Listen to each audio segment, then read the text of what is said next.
It's NASCAR presents the Geico 500, the NASCAR Sprint Cup Series.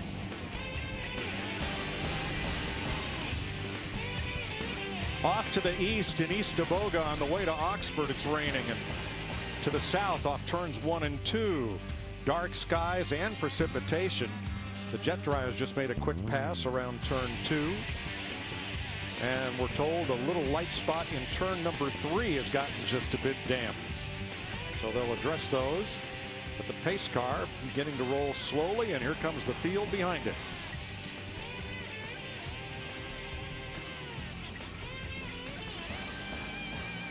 Hoping to get this green and get as many of the 188 laps completed as possible. 94 laps is halfway. That's the magic number. If we get past that, the race will be official today, even if it has to be rain shortened. Right now, everybody thinking about going the distance.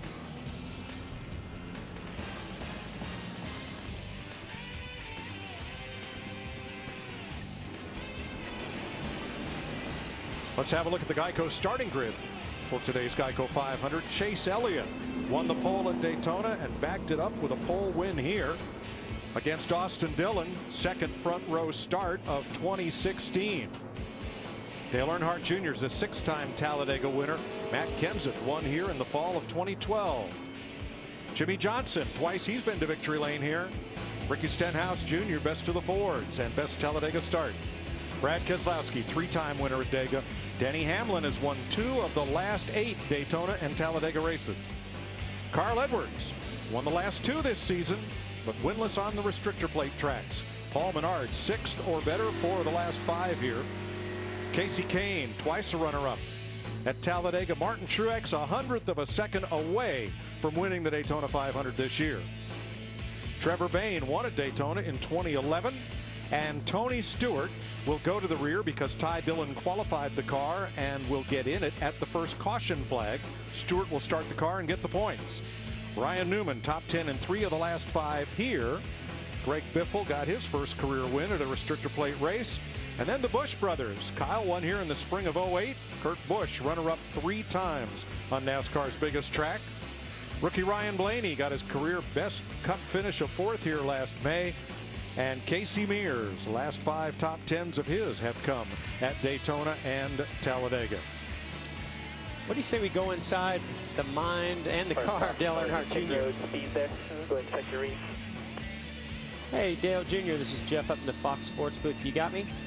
Yes, sir. Well, we already have seen how aggressive you've been on these super speedways, but you've got rain in the area. I mean, what is the mindset? How do you balance out patience versus aggressiveness if this thing gets shortened up by rain? Well, the best place to be at the end of the race is leading. It's so hard to get past the leader. It's the easiest spot to defend on the racetrack. So my mindset over the last 2 years is just to try to lead every single lap. And if the rain comes out, it comes out. Hopefully we got some guys in the pits that are watching the radar very closely and can feed that information to me when it's coming down to the minute that it's going to fall, so we can start understanding what we need to do if we're not leading the race. We need to get more aggressive to try to take that spot if the rain's coming. We also saw, in Daytona, you guys struggled a little bit with the handling, didn't have the speed that we've seen you have in the past. I'm pretty confident you're going to have it today, but how do you feel about what your chances are and how you'll work with your teammates today? Yeah, there shouldn't be any surprises in Talladega with the handling like there were at Daytona. That certainly threw a curveball to a lot of guys in February, but this track's a little bit different. Their handling's not as much of a factor. We're going to try to work with our teammates more than we did in February because that was the recipe that worked for the Gibbs guys that kept them up front all day so they could battle it out at the finish. Well, you're lined up right here on the start of this thing with those teammates. So good luck. Have a great, safe race. Thank you. Dale Earnhardt Jr. rolls off 3rd. From our fearsome foursome on pit road, we're expecting big things, beginning with Jamie Little. Well, yesterday we did see a big thing with Joey Logano. He put on a driving clinic in the Xfinity Series race. Even though he had penalties and crash damage, he was the dominant car. But just before the finish line, he suffered the big one. He told me this morning it was the biggest hit of his career. His neck and shoulders are really sore today, but he's putting it behind him. He told me to watch for him to race to the front and stay there today with or without his teammates. Matt Yoakum? Jamie, while the focus has been about tire changers hitting 5, even more importance could be put on the Jackman. Veterans like 8-year veteran Nate Bowling, Wake Forest alumni. Now he's just going to slow down using the same technique today, while other less inexperienced Jackman, they're going to have the tire carriers. When they see that changer hit the 4th lug, they're going to signal the Jackman. He can drop it. In that meantime, the changer will hit that 5th. Today, it's all about timing here on pit road. Vince Welsh. Kurt Busch is a former series champion. He's won 27 Sprint Cup Series races, but he has never won a points-paying restrictor plate race. When I asked him about it today, he smiled and said, yeah, I want to check that box. Well, Kurt starts 18th, but he says he wants to race from the front. So look for Kurt Busch in that 41 to be on the move early. Chris Neville? Well, Kevin Harvick is good at staying out of trouble. In the 12 Talladega races since his last win, he's only had 2 wrecks with finishes of 30th or worse. And this car, it's the same super speedway car he's raced since July of last year. Says it doesn't qualify well, but he loves how it races. Larry? Chris, it's a big old wide racetrack with lots of places to pass, but it's still a constant battle for track position. The way that crew chief can help that driver keep track position, not many trips to pit road, maybe only a 4-stop race. Now here's our Geico race analysis. 188 laps, 500 miles, pit road speed, 55 miles per hour. The fuel window, 44 to 48 laps. And because of the banking, our track grip level on a 1 to 5 is about a 4. And to the rear of the field, remember Tony Stewart starting that 14 car after Ty Dillon qualified it, he to the rear, as well as Ryan Newman, impound race, unapproved adjustments. Mike? Thanks, Larry. All the jet dryers were working a spot up high in turn number 3. A little residual shower from a rainstorm that's moved off to the east now and will not threaten us. It may not be the most physically demanding racetrack in NASCAR, but mentally, this is another story. This is the first time coming back to a restrictor plate track since the Daytona 500. Running 3 and 4 wide, big packs, always trying to figure out which lane's moving. And you're worn out because you're worried about everybody else. It's definitely a different animal. It's one of the most mentally exhausting races that we have all year long, and it's one that I really look forward to. Does every driver look forward to starting this race or hopping in the plane to fly home? It's always a great feeling to be able to drive your car back in the truck all in one piece when this thing is over with. You know, as a driver, this is one of the most intense and as Denny Hamlin said, mentally draining, but it's also a lot of fun when things are going right. The problem is the chances of it going wrong are very high. Yeah, they are. Right. And when your head hurts, Mike, I mean, nothing works right, right? Let's have a look at today's Ford Performance Track Facts. Bill Elliott, 29 years to the day of his son winning the pole for today's race. Bill set NASCAR's all-time qualifying record in a Ford Thunderbird here, 212.809 miles per hour. And Talladega is where Davey Allison, the great Alabama gang, won his first career Sprint Cup race. That is the super stretch named for the Alabama gang, originally led by Red Farmer, then Bobby and Donnie Allison, Neil Bonnet, Hut Strickland, and others, Davey and Clifford Allison, and more. At the back of the field sits the number 14 of Tony Stewart. Ty Dillon has his seat, his belts, his setup in the car. And at the first caution flag, Tony Stewart will come in, still nursing that back injury from January, and Ty Dillon will get in and relieve him. And Stewart knows that caution could come at lap 1. It could come at lap 101. Didn't seem to be a lot of urgency in his situation. He didn't have the helmet on or anything, so Tony's going to be out there for a little while, it looks like. But what Tony has to manage, just like these other drivers, is the patience versus aggressiveness to make sure he doesn't get too far behind this field and get too far behind before that change comes. The longest straightaways, the steepest banking, the fastest track in NASCAR. But unlike its sister track at Daytona, the Talladega start-finish line is not in the middle of this big looping tri-oval at what would be the center of pit road. It's all the way down past the pit exit, all the way down toward turn 1, and that makes for some really different finishes. It does. Every time we come here, it's a game changer. Flags in the air. We're going racing, folks. Boogity, boogity, boogity. Let's go racing, boys.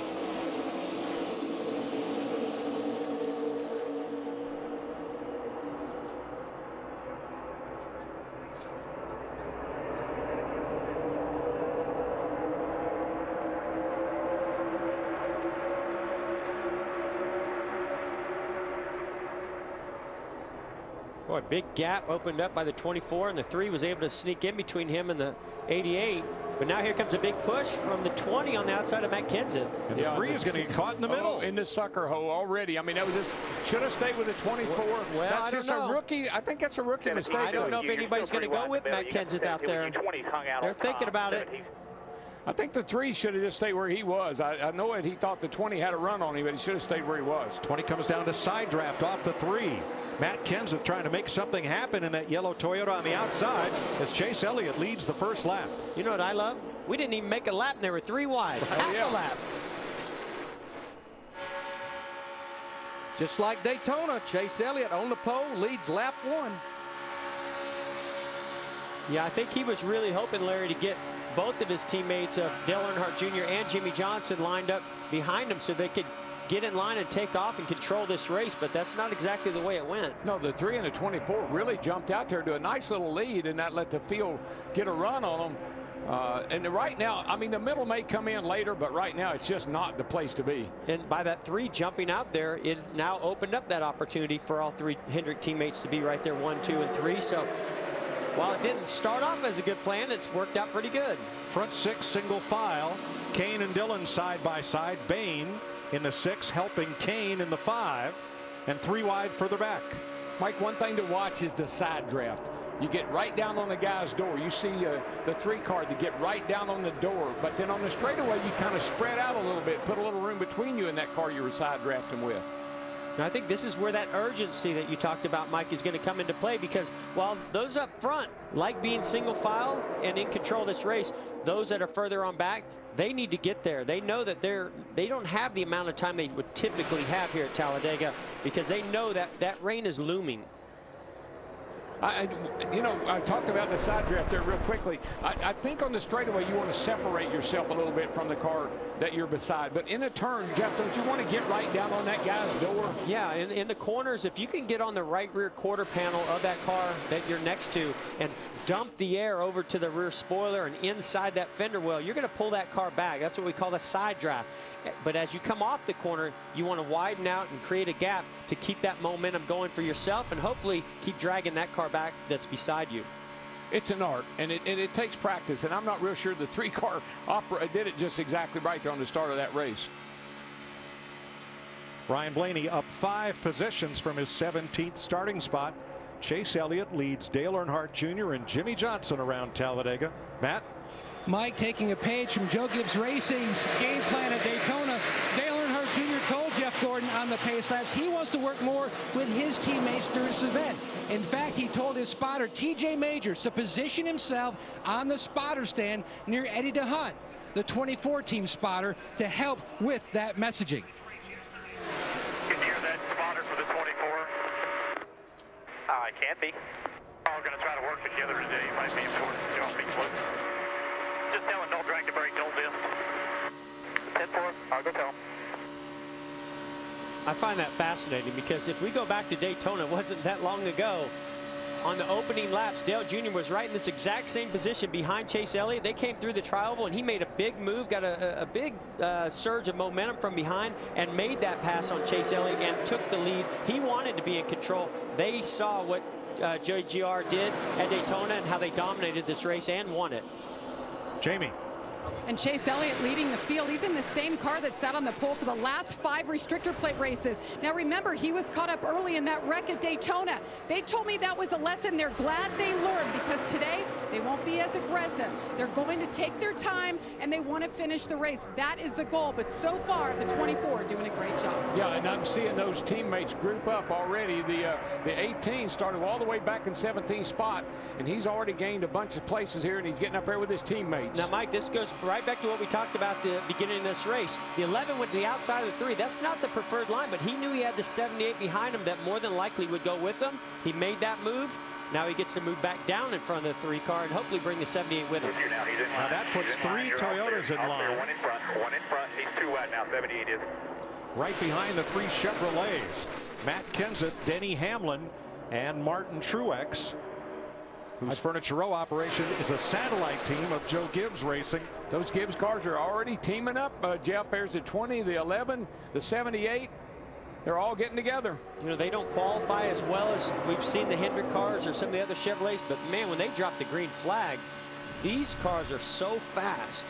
Well, you can bring 2 kind of cars down. You can build a low drag car down here, and it'll go pretty. We got a somebody forgot to tell Denny Hamlin about the Gibbs cars working together today. Well, it's early. Someone will remind him. And maybe not the first time for the 11. Now Jimmy Johnson has lost the draft from his teammates, Chase Elliott and Dale Earnhardt Jr. Don't leave your seat and you won't miss a lap of the Geico 500 on Fox. Thank you for dining with us. Hope to see you again soon. Thank you so much. Whoa. I got this. Just gotta reach the check. Almost there. I can't reach it. If you have alligator arms, you avoid picking up the check. What? That's what you do. I got this. Thanks, Dennis. If you want to save 15% or more on car insurance, you switch to Geico. Ow. It's what you do. Ow, ow. Oh, that is good, crispy duck.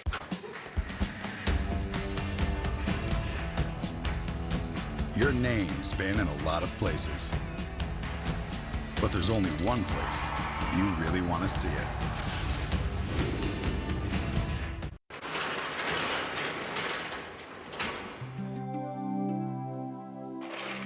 Can you feel it?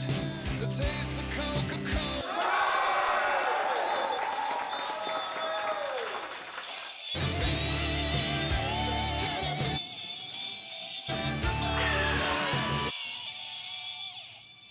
I'm not retired yet, you knuckleheads.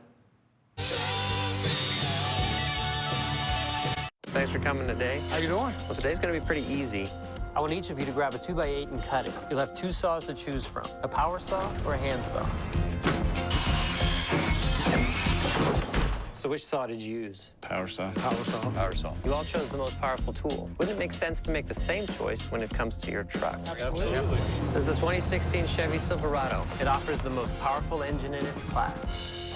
Awesome. I'd say it's the best tool for the job. Right on.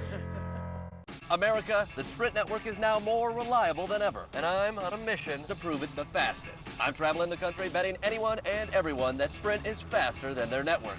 And guess who's winning? The guy with a trailer full of your stuff. I bet my spacesuit for that slightly oversized jacket. Come on. Sprint wins. That was fast. Yeah, Sprint's killing it. The Sprint LTE network is now more reliable than ever, so why overpay for wireless? Switch to Sprint and save 50% on most rate plans. If we don't win you over in 30 days, we'll refund your money. At NASCAR, we find ways to make a difference. We've planted trees so emissions can be cut down. We use Sunoco Green E15, a clean ethanol blend to fuel race cars. And our waste oil never goes to waste. When the sun comes up, we put it to work. NASCAR Green. Visit NASCAR.com/green to learn more and see how you can make a difference. 10 laps complete. White knuckle racing in the middle of this field. 3 wide from 8th place on back. Chase Elliott, the rookie, continues to lead. Matt Kenseth right behind him, and Brad Keselowski looking for the lead with the Ford and gets it. Yeah, you know, the 20 just didn't have a whole lot of help up there, even though he got closer to that 24, and the 2 had a lot more cars lined up behind him, but I think he's going to get back out front and get another chance to keep blocking. You'll see he'll move from the bottom lane to the top lane, and he's just listening to his spotter, looking in his mirror the whole time, trying to figure out which line is more organized and going to bring the momentum that he can block. I think they know that 20 car, Matt Kenseth, is pretty darn fast. He got his self right up here to the front. I think everybody's trying to get him behind him to push him. Now that's the yellow Toyota in second place. Dale Earnhardt Jr. started third. He is back to 13th on the outside. Well, you know, and this is where you question how working with your teammates can benefit you or how sometimes it can hurt you. I think he's trying to do the right thing by being behind Chase Elliott there at the start and working with him, but now it's cost him some spots, and I guarantee he's questioning that. Hey, 4 wide, where did he come from? It's Kevin Harvick in the 4. That wasn't 4 tires I was holding up. No, it's 4 wide. Harvick all the way up from 27th at the start. He did not qualify well. They were one of 6 drivers who skipped final practice on Friday. But that car's fast in race Did you see that move right there? I did. 20 went to go by the 24. Now he's going to get a run. And then 11 decided to try to go inside the 20. And then he's going to have to get up there and work with that 20 car a little bit. He got the 78. They're getting lined up here, getting teammates lined up, looking pretty good. Well, those two have quite a history. It was on the last lap, turn 4 of the Daytona 500. Hamlin made the move and took the race from Kenseth. Did you see who made that move on the outside? Dale Jr. in that 3rd lane at the top. He's bringing that whole line right with him. When they bottled up, this is where he's so good. He knows how to keep the momentum, get that push from behind, and just take it all the way to the front. That was great, a great move. See, I'm never real sure what he's doing. I always know he's doing. He's got something on his mind. He's working on something, thinking ahead. He's always thinking ahead. Right of your screen. You got the 3 and the 4 lined up in your mirror. Top groove, that's the 88 in blue and silver. Earnhardt. Now Jimmy Johnson comes up. Still lined up inside here, 2 inside, 2 inside. The 48 gives him a bit of a tow and then drops back down. I said I never know what he's doing. I just thought the other guys are probably, what is he doing? Well, I used to think the same thing of his dad when I raced against him, and I know you did too, DW. Think, can he see the air? And it's amazing how they know how to manipulate the air and cars around them to benefit themselves. There you go.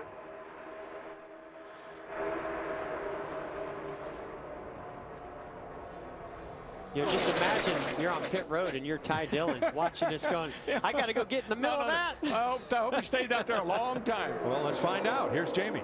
And Ty Dillon ready to go from 0 to 100 when that first caution comes out. They're not counting on you just to ride around, Ty. They are waiting for maximum points. They're hoping to get the win from you.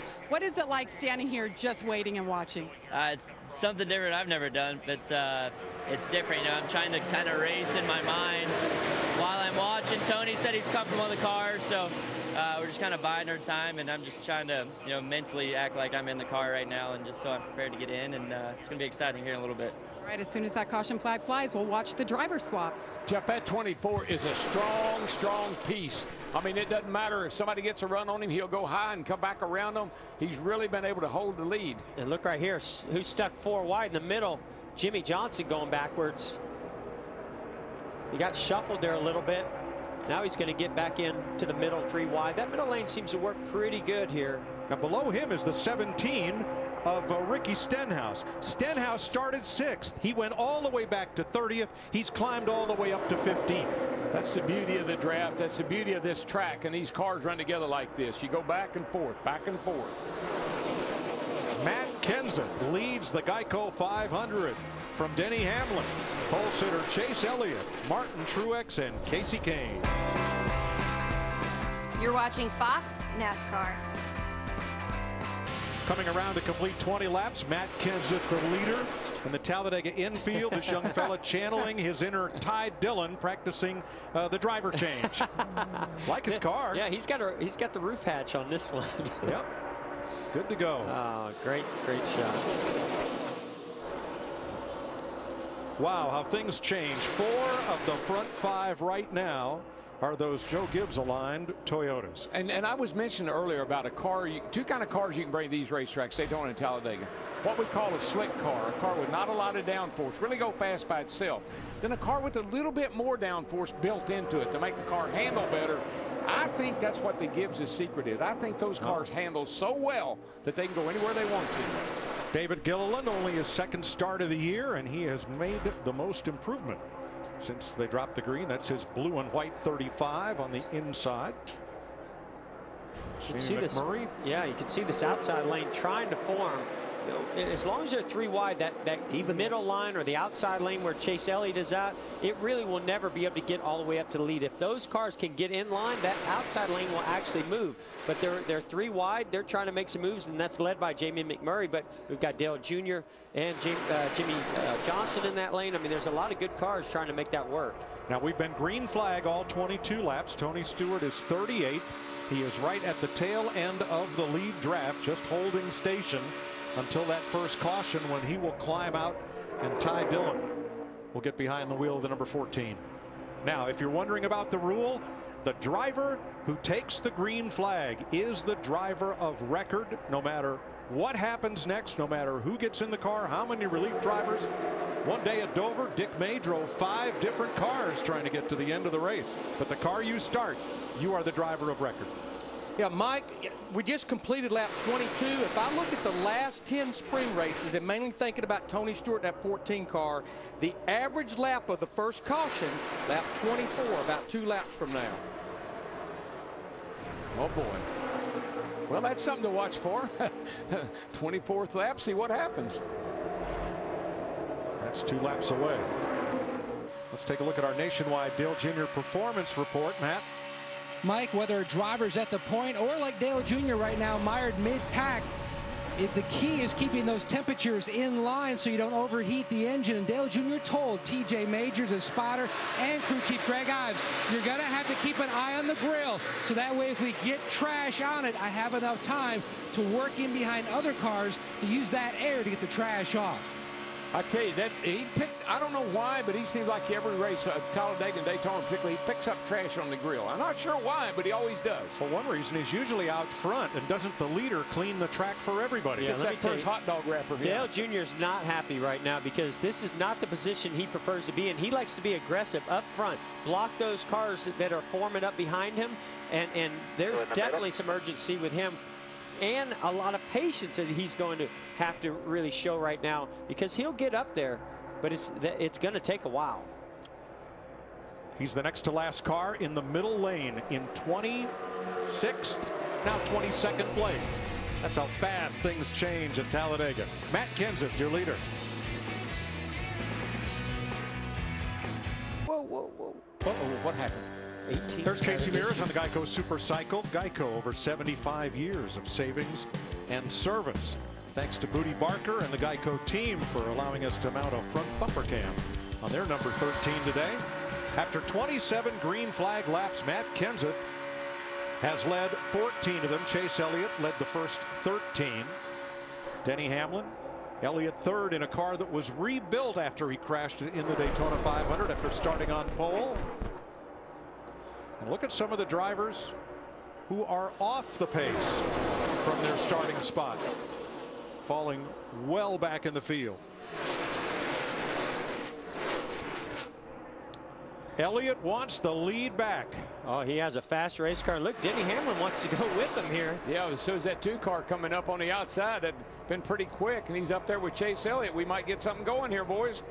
You know, we saw where Chase Elliott was working hard in that outside lane, but they were 3 wide further back behind him. As soon as they got 2 wide, that outside lane started coming. Now they're going back to 3 wide. Chase Elliott, I think, has a little debris on the grill.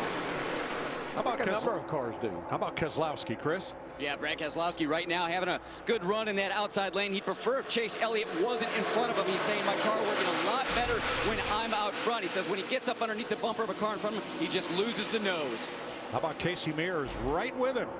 And then Keselowski's teammate Joey Logano in the second Penske Ford, the 22. They're all trying to move on that black number 11 of Denny Hamlin, Matt. And Mike, when you look at racing here at Daytona and Talladega, and Jeff Gordon will tell you the mirror, almost the most important part of that race car. Denny Hamlin's adjustment this weekend was to help his field of view due to the bigger racetrack and the lanes much wider than Daytona. So they positioned it up a little bit higher just above the helmet line, because he, like so many others, don't like to look up in the mirror and see yourself in it. It's a distraction. Chase Elliott's going to bring him back to the line with the lead. His dad, Bill Elliott, Hall of Famer, one of the fastest ever to run here at Talladega. You know, we talked about how in Daytona, and he even mentioned this, that he felt like he made some mistakes. And I love watching a rookie driver and how they learn from those mistakes and how they evolve. We've already seen him put some impressive performances together this year. I love what I'm seeing out of him today from what I saw in Daytona. It seems like he's listening to his spotter a lot better today than he did at Daytona, because those moves he's making are coming from upstairs. Now Dale Earnhardt Jr. trying to get something going way up in the high groove. Watch the blue and silver 88 going up outside Kurt Busch, trying to get Austin Dillon to come along with. Then Jamie McMurray, the 3 and the 1, but they abandoned Junior. Yeah, see, now had that 3 gone with him a little bit sooner, I think that momentum would have continued to carry him forward. He made an aggressive move. He stuck there, and he says, I got to get up there. I got to do something. I got to make something happen. And unfortunately, that one didn't work. What happened there, Vince? Well, Austin Dillon's team told him on the radio that Junior's team is talking about being on the splitter. Austin was going to go with Junior, but he said it just seems like Junior's not getting going and is lagging too far back. Austin said he feels like he's got too good of a car at this point to lag back with him. That's why he didn't go with Junior when Junior went to the outside. Matt? It's the biggest issue for Dale Earnhardt Jr., as you mentioned, on the splitter, but the car on exit, that's where he's losing his time. The car just too tight, rolling off the corner. Yeah, I just feel like I told Jeff this, and I think it's something they can fix, something they'll work on when we make some pit stops. But that 88's not exactly where he needs it to be right now. Well, they ran a lot of laps in practice, and they did rebuild this car. Remember, this is Amelia from Daytona. They rebuilt this car. I'm just wondering if they had their heights off, and that's why they're working so hard in practice on trying to get those heights right, and it doesn't seem like they've got them exactly right just yet. If that splitter's touching on the exit, it will make the car a little tighter. Whatever his problem is, Jimmy Johnson shares it. He's also back in that second half of the front pack. Maybe he's looking over to see if the splitter is hitting the ground or not. The 20-year-old rookie from Dawsonville, Georgia, Chase Elliott, leads the field after 32 laps at Talladega.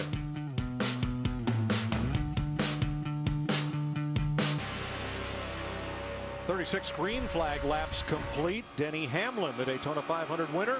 If you're making your fantasy picks, you should have considered that Hamlin has finished top 10 in 7 of the last 9 restrictor plate races.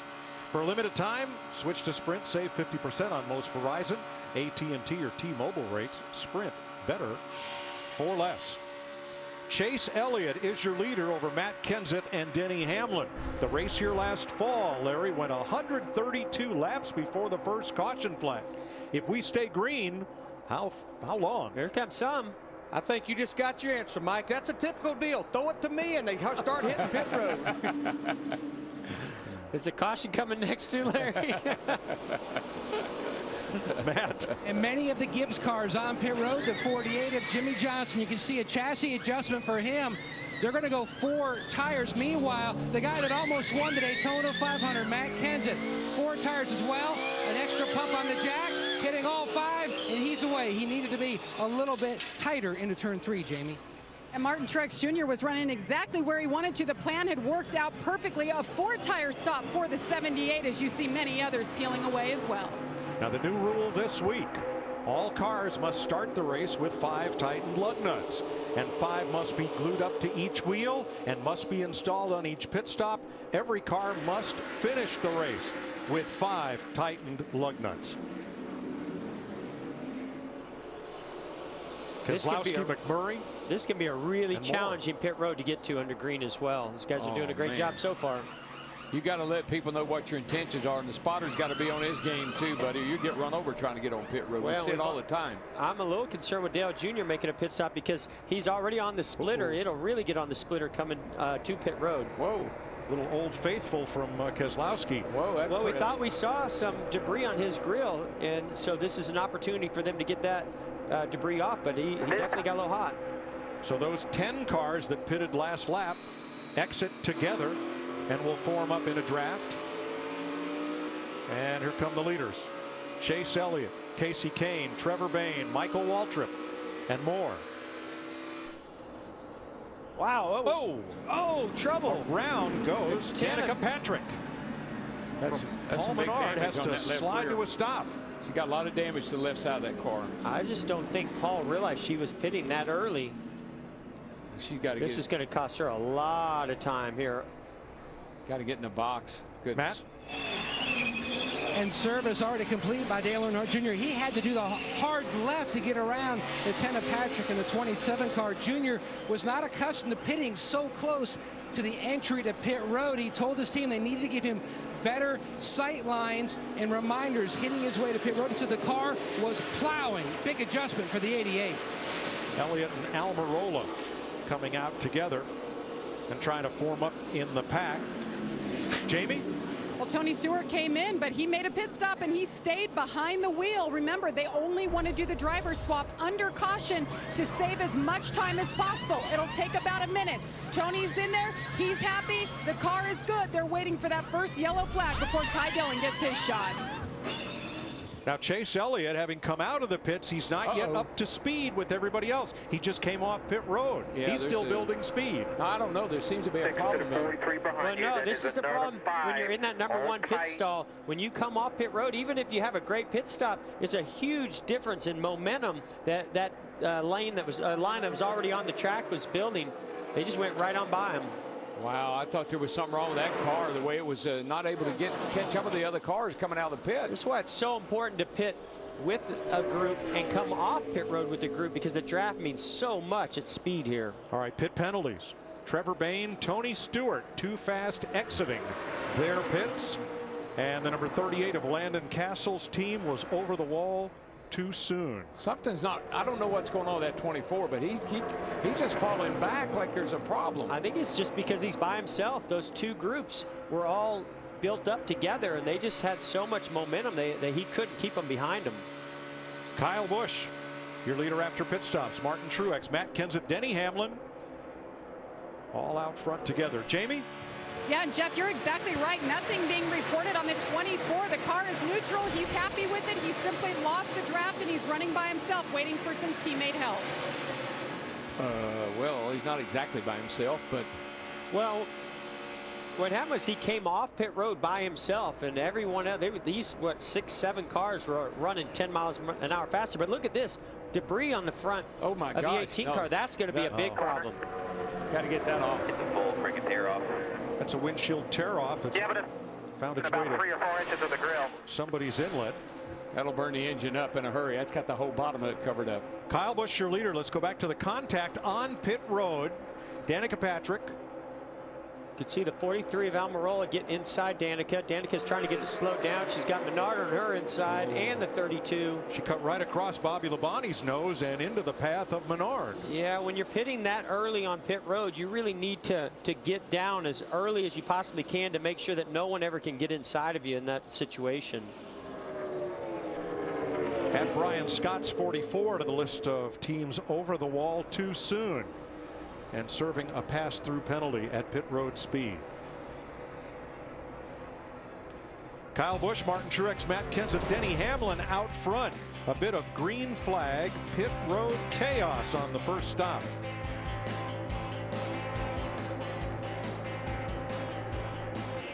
.45 laps still under green at Talladega. Chevy Silverado built with high-strength steel for high-strength dependability. Silverado, an official vehicle of NASCAR. Still all green at Talladega, 46 laps in, 142 to go.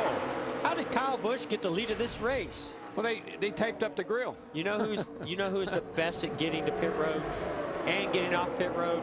That guy right there. And that's what did it. That pit crew and him getting on and off pit road. Vince? Well, you know, to the 18 with that debris on the front end of Kyle Busch's car, the spotter and the crew chief talking about the fact that they don't believe that debris is covering enough of the grill to be a major problem yet. Obviously keeping a very close eye on the water temperatures. Kyle said it went up to 250, picked up 10 degrees right away, but has since leveled off. Keeping a close eye on it, obviously. Yeah, actually, I think that debris on the grill is not hurting him, and it's maybe helping him a little bit. Well, things sure have changed since that round of pit stops. Yeah, let's take a look at our Advanced Auto Parts pit performance. Look, see right there, I'm seeing a lot of Toyotas there. This is the 2 laps, including the pit stop right there. And all of these drivers went with 4 tires, 4 Goodyear tires under the green. But you can see Kyle Busch right there, just a little bit behind his teammate Carl Edwards. I think the other thing that helped Kyle Busch and some of those Toyotas, they were the first ones to pit road, and there was only 7 of them that came to pit road. Pit road was a lot clearer. Now Kyle gained half a second entering pit road on the competition to help get him out front. Well, now Tony Stewart, of course, that penalty is what's got him in the position he's in. But Tony Stewart's getting ready to go down a lap right here. Stewart gigged for being too fast exiting pit road along with Trevor Bayne on the first stop. That's his 14, leading the train. The task of Ty Dillon just got greater. Oh yeah, yeah. We're seeing Joey Logano make some big moves back there, getting into the outside of Carl Edwards. And here goes Kyle by Tony Stewart. Yeah, he got the debris off of his nose with that pass. And you know what else? The job for Tony Stewart just got a little bit more difficult too, because now he's got to stay up with this pack. Yeah, he doesn't have the luxury of riding behind a bunch of cars like he did earlier. Yeah, he has to be that first car 1 lap down. Tony's teammate Kurt Busch drops to the bottom. Moves to 4th place there, now right up against Matt Kenseth. And take a look at what happens to that piece of debris. Yeah, there it went. Trouble. Caution flag, Dale Earnhardt Jr. brings out the first caution of the day. Just stay there as low as you can there, buddy. Okay? Was that a left front tire that went? Oh, no, he said he lost it. Is that the 5 car on the bottom there? Teammate. Last adjustment. First caution of the day, and that's a shocker. Didn't see that coming, that Dale Earnhardt Jr. would bring out the first yellow flag. Now let's look at the middle lane on the replay. On the right, running nose to tail right here. Got the 2 car to the outside. He's in an awkward position there. Oh, it just comes around. This is just like what happened in Daytona. Same thing at Daytona. The car just comes around on him. Unfortunately, he also gathers up teammate Casey Kane. Let's ride along. And clear low. Outside still the 2 on your tight. The 5's coming to you. I think when that 2 went by, he just circled around. I tell you, DW is a combination. The 2 was on the outside of him, and when that 14 came up just a little bit, I think that took the rest of the air off of the 88. I just felt like they were never comfortable with the car. Matt? Mike, he was tight on that first run. They made adjustments. Junior said he felt like it made the car too free on the second, and here's the result. You know, when you put fuel in and tires, a lot of times these cars will start looser in a run, and so I think the adjustments that they made as well as the fuel just made the car too loose at the beginning of this run. Matt DiBenedetto also getting some damage. That's his white and green car up at the top of the screen behind Danica Patrick. And there's where DiBenedetto got hit and knocked into the wall. When was the last time we saw cars losing it by themselves? We see it every once in a while at Daytona, and we certainly saw it with the 88 and the 24, the 4 at Daytona. But here at Talladega, I'm shocked by this. Yeah, I was going to say last time I saw it was Daytona with the same car. 38 on the bottom here, coming right front. Stay low, real low, real low. Good job. Keep digging, watch this one.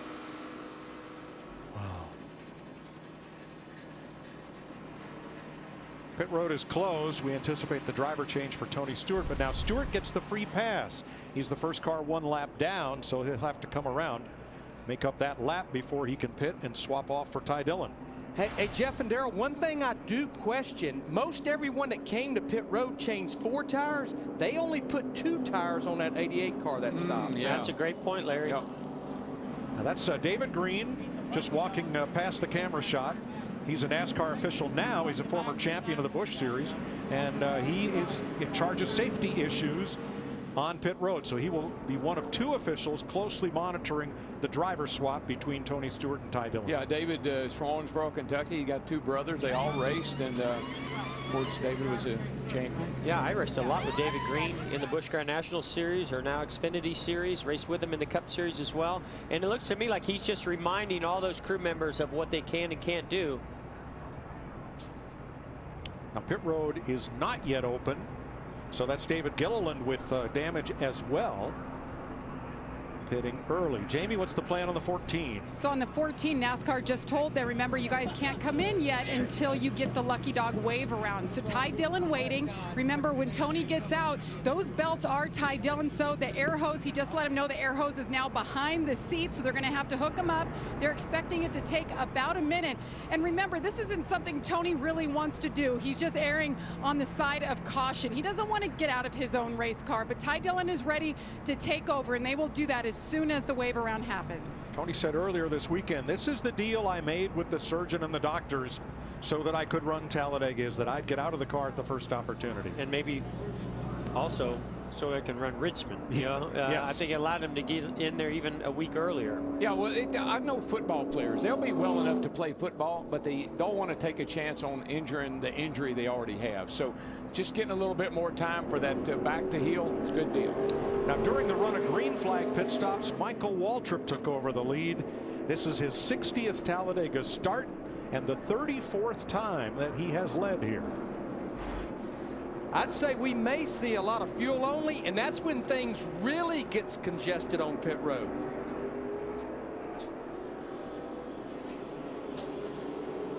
Pit road is now open. Matt? Mike, Larry Mack touched on it. So close to the last round of pit stops, you could see a variety of plans here on pit road for Matt Kenseth. It's just going to be a chassis adjustment and fuel only to top him off. He just needed 4 seconds. Oh, contact on pit road. The 11 of Hamlin and the 16 of Biffle. Wow. What is going on pit road? Larry told us exactly what was going to happen in this situation. Now they're going to back him up, put tires on him. Since they're not going to get out quick, they might as well take advantage. It's when you do the unexpected, and this is what happens. Well, and when there's this many cars on the lead lap, that pit road is so congested. As your Advance Auto Parts race off pit road, Matt Kenseth with no tires will be the first one out. Now 5 cars did not pit at the front of the field. Ooh, bad timing. Yeah, that wasn't as bad as I thought it was. So Eric Almirola, your race leader, who did not pit. Chris Neville? And Dale Earnhardt Jr. already back in the garage. Dale, we saw everything that happened on that replay. We're going to show the replay right here. How close is that to what happened at Daytona? Same thing. We just, I think, trying to put the nose in between the 19 and the 14. There's a lot of air coming off both them cars, and it just pinned the nose. We were real tight. The splitter was on the ground real bad the whole first run, and we took some rounds out of the back, and that really made the car too loose off the corner. Same thing we did in Daytona. We just got to, look at our adjustments a little bit different. Would 4 tires on that last stop have helped? No, I don't know. I don't think so. But it just, it gets loose, and the car wasn't driving very well. It was on the splitter real bad, real bad, the first run and that run. And it just, the tight through the center on the splitter, and it swings the back on exit, and then you're in that, in the pack in the middle of that air, no real downforce on the back of the car, it just gets loose. Thanks, Dale. Hendrick Motorsports did not have a car finish in the top 10 at Daytona. Casey Kane's 13th was the best of those 4. And Dale Earnhardt Jr. is out early in Talladega. 54 laps complete. First caution of the day. There's Tony Stewart, who ran 1/3 of the race before the first caution happened. And he was able to climb out, and Ty Dillon climb aboard. They did take a couple rounds out of the rear. You can see the wedge wrench there. They did not change tires during the driver swap, but we've seen a number of cars lower that rear end on these pit stops. Yeah, we saw that there. I think a lot of these teams do that. They have the tolerance there, especially here at Talladega, because typically, up until we saw Dale Jr. come around with the back of the car, typically you can get away with it here because handling's not near as big of an issue. But we've already heard a few talk about cars getting loose into the corner. We saw what happened with Dale Jr. I'd be a little more careful about that if I was these teams. Well, if you take 2 out of the right, you better be sure and take 2 out of the left, or you're going to get that balance off. Now, the hardest thing about the driver swap is getting that window net reattached, because it has to be very, very tight so as not to drag. And also what we're not seeing is how difficult it is when you have your helmet on and the Hans device on, getting those It can also be very, very challenging, and nobody can really fit in there to do that for you. All right, let's join Chris Neville. Well, Casey Kane's team hard at work down here in the garage. And Casey, it just kind of looked like one of those Talladega things, wrong place, wrong time. What'd you see there? Yeah, I saw the 88 went left, and then he came back right, spinning in front of me. Yeah, this is the first time I'd seen it, but so I didn't really know exactly what happened. I didn't have anywhere to go once he came back across the track, so we were done at that point. But we had a great Farmers Insurance Chevrolet. I felt really fast. I got in with the Gibbs guys because they like stuck, you know, they stick to their plan. They were doing a really good job of it. So I just got in with them and we were running. Then we had something happened on the pit stop. I'm not exactly sure there. I don't think it was our team because our guys are strong as can be on pit road. And then so we got back, but we were coming back through. Had a good car. Thanks, Casey. Mike? David Reagan is the new leader under caution. Matt DiBenedetto also out in that crash. He was 11th.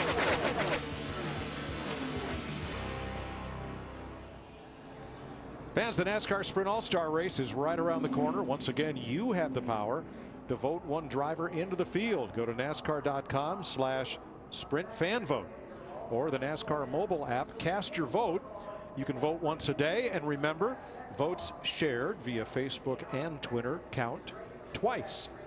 Hey, Mike, who's leading the race? That would be young Michael Curtis Waltrip. Yeah, celebrating his birthday this weekend, and he's leading it. Because he is the only driver who did not stop under this caution. Oh, he's a contrarian. He may not stop. Yeah, so he has about 12 more laps, you know, on his tires and less fuel. You know, I wouldn't want to be that far out of sequence with the others. I thought he would come in before we went back green. Oh, you know what? You're not running for points. You're running to win the race. You're here for the show. Clean up absolutely, and get your sponsors on TV, and he's certainly doing that. He has Matt Kenseth alongside, both in Toyotas. Martin Truex, Kyle Busch, Joey Logano, the first Ford, Kurt Busch, the first Chevrolet.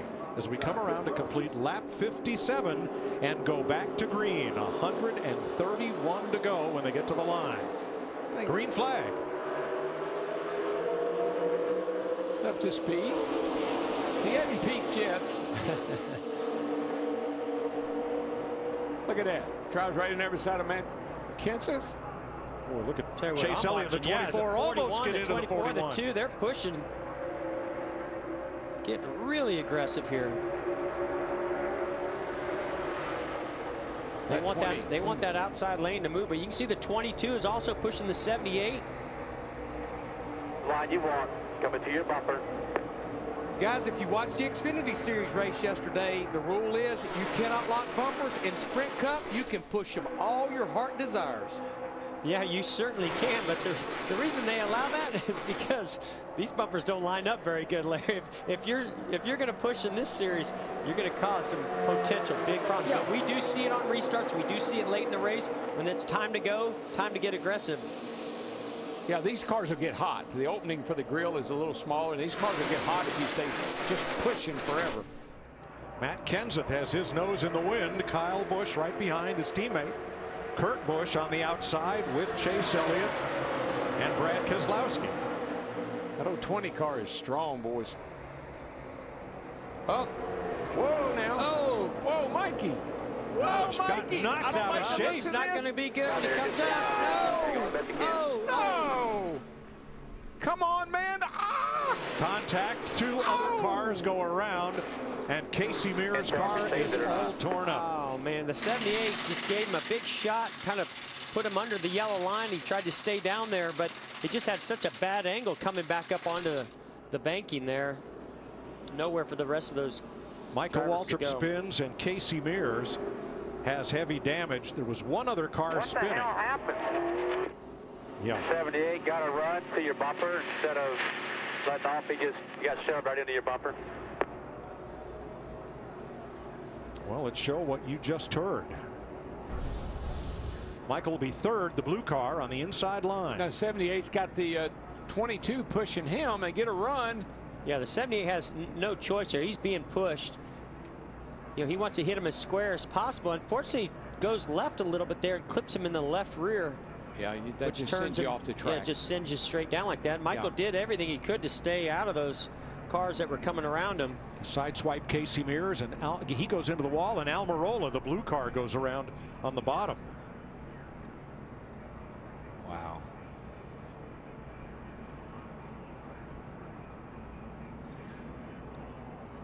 Here's what Martin Truex Jr. had to say. Me right into the damn 55. Where do you think we're going to go? 22 is laying it to you. Hell will save, Michael. Good job. Look at that. Was for a while there. Hang on to her, bro. In fact, had he not sideswiped Casey Mears, Yeah. everybody probably would have kept going under green. I think he's got that much damage. There are the 3 cars with damage. And Danica Patrick will get the free pass. Will ride along with Casey Mears. Hold on tight. We're just getting warmed up, Mike.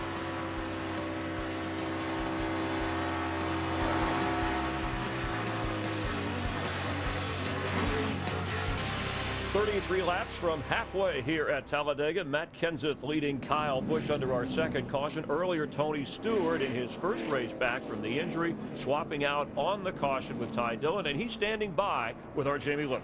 And Tony Stewart ran 53 laps, and the first thing he said to me when he got out of the car, I could run this whole race. How difficult was it for you to get out of a perfectly good race car in the middle of one? It sucks, to be honest. I mean, it's I know why we got to do it, but it sucks. It still sucks that you have to do it. But you know, if I wouldn't have broke my back in the end of January, we wouldn't be in this situation. So good news is the last time we got to do it, and then I'm in back next week. So really appreciate Ty. I mean, he's been a rock star through this whole thing, and especially this weekend. You know, he's done all the heavy lifting, and I just go ride it around for 50 laps and turn it over to him. So luckily we got the lucky dog and kept him on the lead lap. So the change went pretty smooth and no drama there. So we got him out there and let him go race now. All right, we'll see Tony Stewart back next week. We're going green, Mike. Ty Dillon will restart 22nd. Matt Kenseth and Kyle Busch, the race leaders in Toyotas. Kurt Busch and Chase Elliott in Chevys. Brad Keselowski's Ford. They are the front 5 after this second caution of the day. Casey Mears has gone to the garage. The car would drive, had no rear spoiler and trunk, so they're making repairs. Michael Waltrip and Eric Almirola continue as we go back to green, completing lap 62. Well, teammate plan right there coming together. We've seen this before out of these two.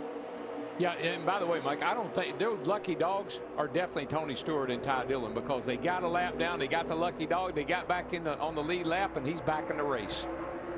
Made the driver swap, they're good to go. Now, regardless of what happens, even if Ty Dillon ends up in victory lane, the win will go to Tony Stewart. Nobody knows that better than you. Oh, yeah. I did that here for Donnie Allison back in 1977. I relief drove for him and won the race. I was not really well received in victory lane when I got there, but you did all the hard work. I did all the work, won the race, and they said, see ya. And Donnie got the trophy, the points, and the money. Said they buy me a bottle of Gatorade. Okay. According to NASCAR rules, the driver who starts the race is the driver of record. Yeah, another even more current event, if you ask Eric Almirola what happened to him at Milwaukee. That was a Nationwide Series race. Denny Hamlin. Denny Hamlin got in the car. How about the second place car here, Vince? Well, you know, we've avoided the precipitation so far today, but we are wet from the heat and humidity, and Kyle Busch feeling it as well. On that last pit stop, he said nothing needed for the car, but he said, I need a cold drink and a bag of ice. So that's what they got, the 18 driver. All right. Whether or not, we're trying to get to halfway. That's 31 laps from now. And that's what, about 25, 26 minutes. That's about how far away the rain is. Now, Kurt Busch riding third. They had this to say. About 7 miles out to the rain, I just was told. Now, how much rain is that? Like the end of the day kind of rain, or one cell will get it dry and get going again? One small cell, then it opens up. And the reason he's asking that is that's crucial, because if he thinks he can get to halfway but it's going to end under halfway, then he's racing for the win and he can make some more aggressive moves. If there's a cell that's going to hit us and then go racing again possibly, then that's a whole different set of scenarios. and you have to have more patience. Yeah, this is a big old racetrack. Takes a long time to dry it off. This is a great area for those pop-up afternoon thunderstorms. That big weather system is way west of Birmingham. That should not be a factor. But these pop-up showers can raise havoc on race day. I'm going to tell you, if we get to halfway here, you might want to see things heat up in a hurry if there is a big cell coming, because it does take a long time to dry this track. Well, I think the urgency's kicking in right now. I think everybody got the word about the weather, and you never know down here. Is it going to rain? Are we going to get going again, or is that going to be the race? Got to make you move. I think you got to make them now. And if we stay green to lap 94, can they make it without a pit stop? Well, the brothers were little brotherly tap there, little brotherly love. Fighting for some real estate, weren't they? All right, well, the skies are clear. Time for good old Talladega Super Speedway. Fox, crank it up.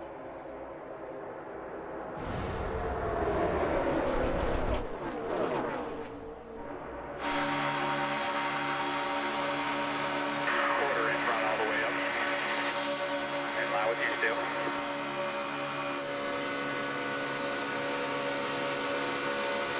Still the same, 3 by 3.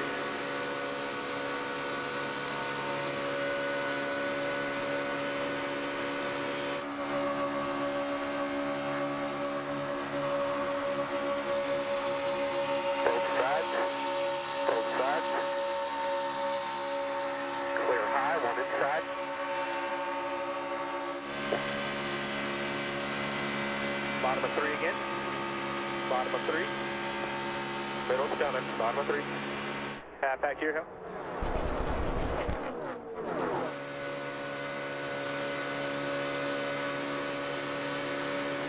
Go 3 wide. 1 apart in front of you.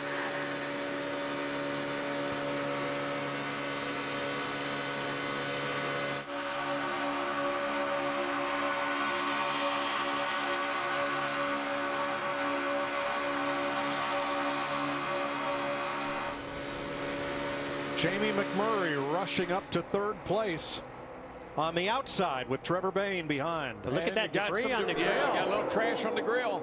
Good thing he's the lead car there, but that was pretty serious. I looked over the opening. Very serious. Yeah, 3rd car on the outside. That's Ty Dillon for Tony Stewart. Now, Ty Dillon is all in, guys. He's here to win the race. That's what they want him to do. That's what he needs to do. He's all in. You know, you could hear in the voice of Tony Stewart how difficult that was for him. He knew he needed to get out. He made that deal with the doctors. He didn't want to get out. He wanted to go drive this car to a victory. But boy, Ty Dillon, what a great job he's doing. And he's only been in there for a few laps. Well, he got to do all the practicing. The car's set up for him to see and everything else. He's very comfortable in the car. Watch this kid. Now, if Jamie can get in behind that 2 car, or the 2 car can get up in front of him, he might be able to get that debris off of his grill. He better check his gauges, because that debris on his grill is right over the opening. Talking about McMurray in the 1, the red car first in the outside lane. Might get a little help there. Nope, not enough airflow. You can see the opening on the left side is there. There, it just moved up and made it even worse. Chris Neville, you got something on that? Yeah, Jeff just checked in with Matt McCall, Jamie McMurray's crew chief. He said for a second there we were in pretty good shape because the grill opening was still good, but now we just saw that piece of debris flap up a little bit higher. So they're telling Jamie, just pay attention to your temperatures. All it takes is if he can just get in behind somebody just for a second, it'll pop right off of there. Maybe right here. Well, what everybody's wondering, lap 94. 24 laps away. Larry, what about fuel mileage? Mike, it's one of the days when I love being in the broadcast booth, not being on the pit box, because they all pitted for the most part at lap 52. I think they can go further than they went that first time, but if you say add 40 laps, that's lap 92, and with the 9 caution laps, I think they can go somewhere to lap 96 to 98, which is just past that halfway point. 94 laps is halfway. We've just completed lap 70. Yeah, and look, these guys are racing. Look, they're 3 wide. I mean, nobody's riding right now. Everybody's up there trying to get the lead, be up front, because they just don't know when that weather's going to hit. And that really pushes you. That really makes you go hard. You know, if you've ever watched Talladega races in the past and you've seen where these cars get single file and you go, why are they doing that? It's because they know they got to make it 500 miles. And if there's a point in the race where they can relax and take it easy and get to that point in the race until they need to start battling it out, but they don't have that opportunity right now, and that's why you're going to see this type of racing all the way throughout this race. The good news for now is the rain cell that is closest to the speedway is about 5 miles to the south, and it is going to miss us. So I think a good chance of making it at least to halfway. Let's make sure we don't tell the drivers that. Yeah, this I love this race, and these guys are getting after it. Cars are stirring up that air.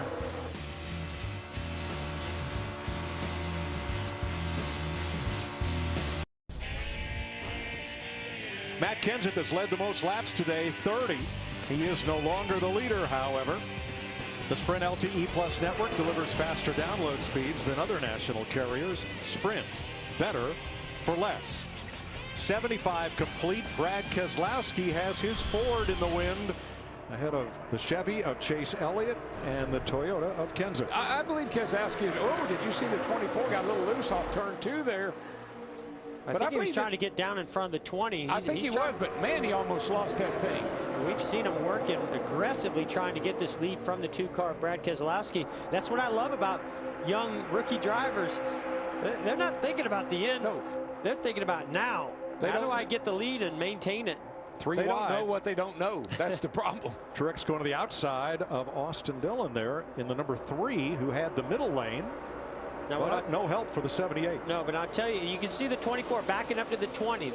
To do that, you ride the brakes. If you're the 2-car, you don't want to build too big of a gap to those cars behind you. But here's the downside to what the 24 did. It allowed that 3-car to now get a run up on the outside to get to his quarter panel. I think that 2-car's playing games. I think he's using Chase up. He's giving him a little look to the bottom, and he gives him a little look to the top. I think he's really using him up. Well, he knows, you know, he's been in the lead of these races. He's won races here before. He knows that he can move and maneuver his car from one lane to the other, manipulate the air, try to block any kind of momentum that any of these other drivers and cars get a run on him with. The other thing, too, remember, the 88 spun out, just like Daytona. This 24 car spun out at Daytona. He almost did that off turn 2 the last couple laps ago. Him here.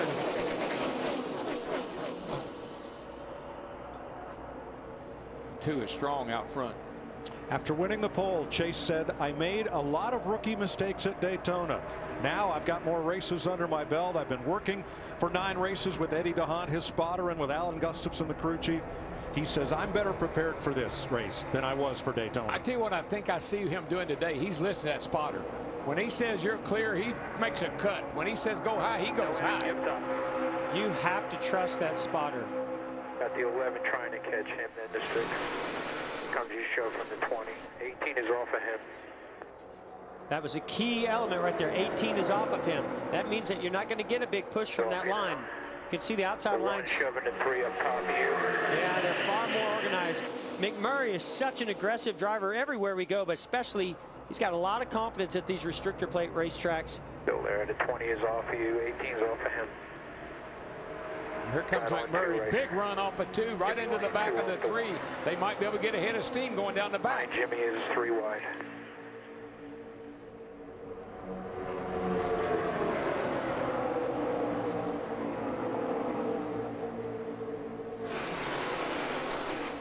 There's a 20 behind you. Logano behind him now. Watch me. Eddie DeHaan, former modified racer, so calm on the radio. I was going to say, he would put me to sleep. No, Jamie. Well, something that's key for Chase Elliott helping him today is he ran the Xfinity Series race yesterday with his spotter Eddie DeHaan, and they told me that helped a lot. Get those reps down, trust that spotter, understand what he's saying. They've also made some changes to the car since Daytona, a seat insert and mirrors. His mirrors are better. He can see out of the right side better. He told me yesterday he feels much more comfortable than at Daytona. And that is the car he put on the pole at Daytona. It's been repaired since the crash in the 500. The other Hendrick driver who did the same thing, repaired the car from Daytona, Dale Earnhardt Jr., has not fared so well today.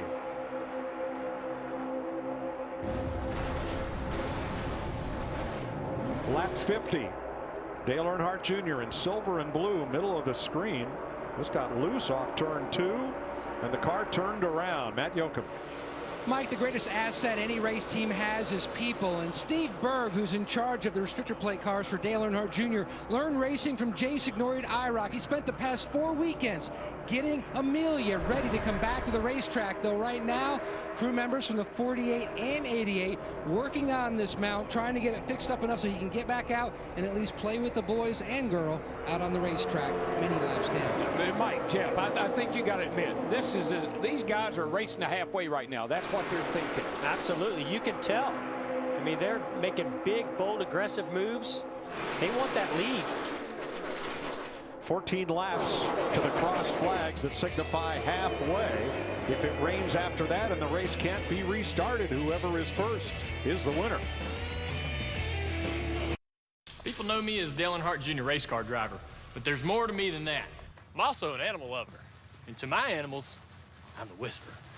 Yes, hey, sit. Where are you going? I know one that'll listen to me. Old Junebug. Junebug, hey. Well, there's two I can always count on. That's Laverne and Vera. Come on, girl, speak up. Well, as you can see, we're making some progress. For protecting my pets and more, Nationwide is on your side. 10 laps to halfway. Watching our aerial coverage provided by Goodyear. Superior performing tires to face challenging conditions on the track and on the road. Goodyear, the official tire of NASCAR. And thanks, Dan Rice, for that superior camera work. Hey. Here comes Dillon. It's going to be 3 wide for the lead. Nobody giving an inch right now.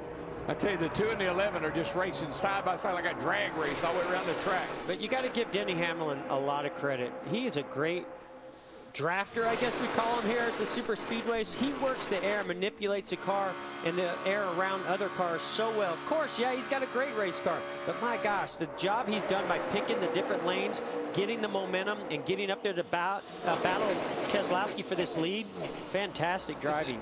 Jeff, you know this, some guys just have a knack. They just got a knack for this kind of racing. Exactly. They understand it, they know how to execute, and then Denny Hamlin's a good example of that.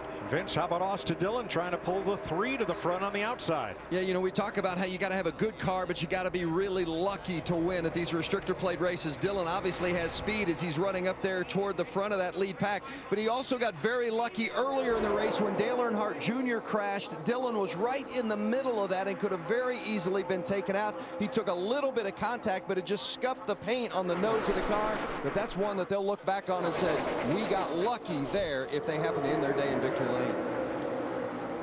Yeah, Vince, you're absolutely right. He made contact with the 24 car and all of that.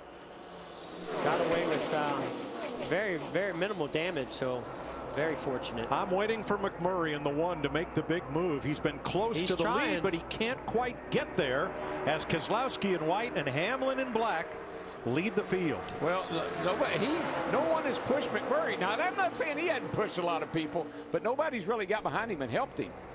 Here's the pusher right here, the 22 of Logano. Watch him get up there. If he can, I promise you. Oh, had a little bobble there in front of the 48. He does the tap dance. He'll tap you and then dance a little and tap you and dance a little. But you look at this. I mean, you'd think that this is the last lap of the race, the way they're driving right now. Well, I think in some of these guys' minds, they're thinking that way. And still, Keselowski's Ford and Hamlin's Toyota, 2 wide, are able to hold off the entire field. You see Keselowski get right up on the left rear quarter panel of Hamlin, get that little bit of side draft and take it down in the corner and clear him a little. Yeah, these two are battling it out, just trying to play the air game and figure out if one of them can get the momentum. We got the 24 pushing the 2 down the back straightaway. He almost pushed him off the track. By himself, 2 to the 1 car behind him. Boy, Chase is being really aggressive. Still outside. Outside tight. Pace. Right. Holding you tight. Holding you tight. Pays such huge dividends to be in the lead. With them being side by side, they're battling it out. They want to get that lead. So hard to do when you got them 3 wide behind you. Yeah. But if you get that lead, you can control this race. That 3 wide's what's slowing his second group down. They just can't get up there when they're 3 wide like that. 2 by 3 by 3 all the way back. Matt. Mike, due to an off-season passenger car accident not of his doing, this is the first restrictor plate race for spotter Chris Osborne, working with the 20. Now, he texted Matt Kenseth this morning and reminded him that in the middle of the backstretch all the way to turn 3, that's going to be more on Matt's shoulders. Cars trying to get runs. All that he can tell Matt is when he sees a car's bumper breaks the plane of another to try to alert him. He's going to have to pay more attention to his mirrors. Yeah, that's about a mile away from the starter stand right there in turn 3. Boy, that 3 car up on the way top up there, he was all the way up to the side of the 2 and then lost a little momentum. Now Keselowski has to block 3 lanes. Yeah. It was one thing to block 1 or 2. Now he's got to block 3. Yeah, he's got to be 3-lane Wayne right here. He's doing it. Just pick a lane, dude. There for a second, we were 3 by 3 by 3 all the way back. Look at how strong must that 2-car be to hold back the entire field. He's out of the bubble. The bubble is pushing him. The bubble of air is behind him, pushing him forward. As long as he can stay there, he can stay ahead of the bubble and stay out front. Or how strong is the 3-car of Austin Dillon to be able to make it 3 wide to get to the outside of the 11 of Denny Hamlin? That's what broke this up. When Denny was outside the 2, they were just side by side. As soon as the 3 got a big shove out there, and by the way, look who pushed him. If you look who's behind the 3, I believe it's Ty Dillon that's up there pushing him. I'm sorry, Truex. I get those 2 cars. Similar paint scheme. At the line, 4 laps to halfway. And that is important because if it rains after halfway and the rain, it cannot be restarted, then the race would be official and the winner called as of the red flag. How long do we pit? The rain will probably be here first. About how long? Within the next 10 minutes, we're thinking. Thank you. That's a spotter. That was, I think that was Earl Marvin. Yes. And look, here goes Truex making another big move here, going all the way to the bottom. We know that 78 strong. He proved that at Daytona, and there he is. Just right a few sprinkles here. Just a few sprinkles. So when they're saying a few sprinkles, they're saying it's possible. Lap 9-0. Lap 91 this time. Halfway. They don't know. This could be the win for the win right here if it rains and it doesn't get dry before the big one hits. 22 cars within 1 second of Brad Keselowski. Wow. halfway is. And that's Talladega. Single file now. 2 cars, single file, then 3 wide. I almost would have. 24-20. I think I would have rather had them side by side behind me. I think you can block that sometimes easier. I think that's Nothing pretty good right here. As far as showers, first 2 are single. I think it's pretty good right here with those cars, a couple of cars behind him, but then a big wall behind them. See all these cars back here, all 3 wide. Yeah, they can't get a big run. Middle.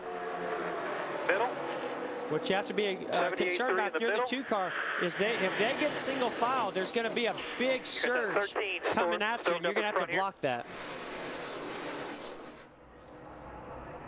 2 laps to halfway. It's which amazing. Halfway does not end the race in the event of rain, but we must get past halfway for the race to be official. I mean, we're only talking about halfway. Look how these guys are racing each other. You think it's a last lap?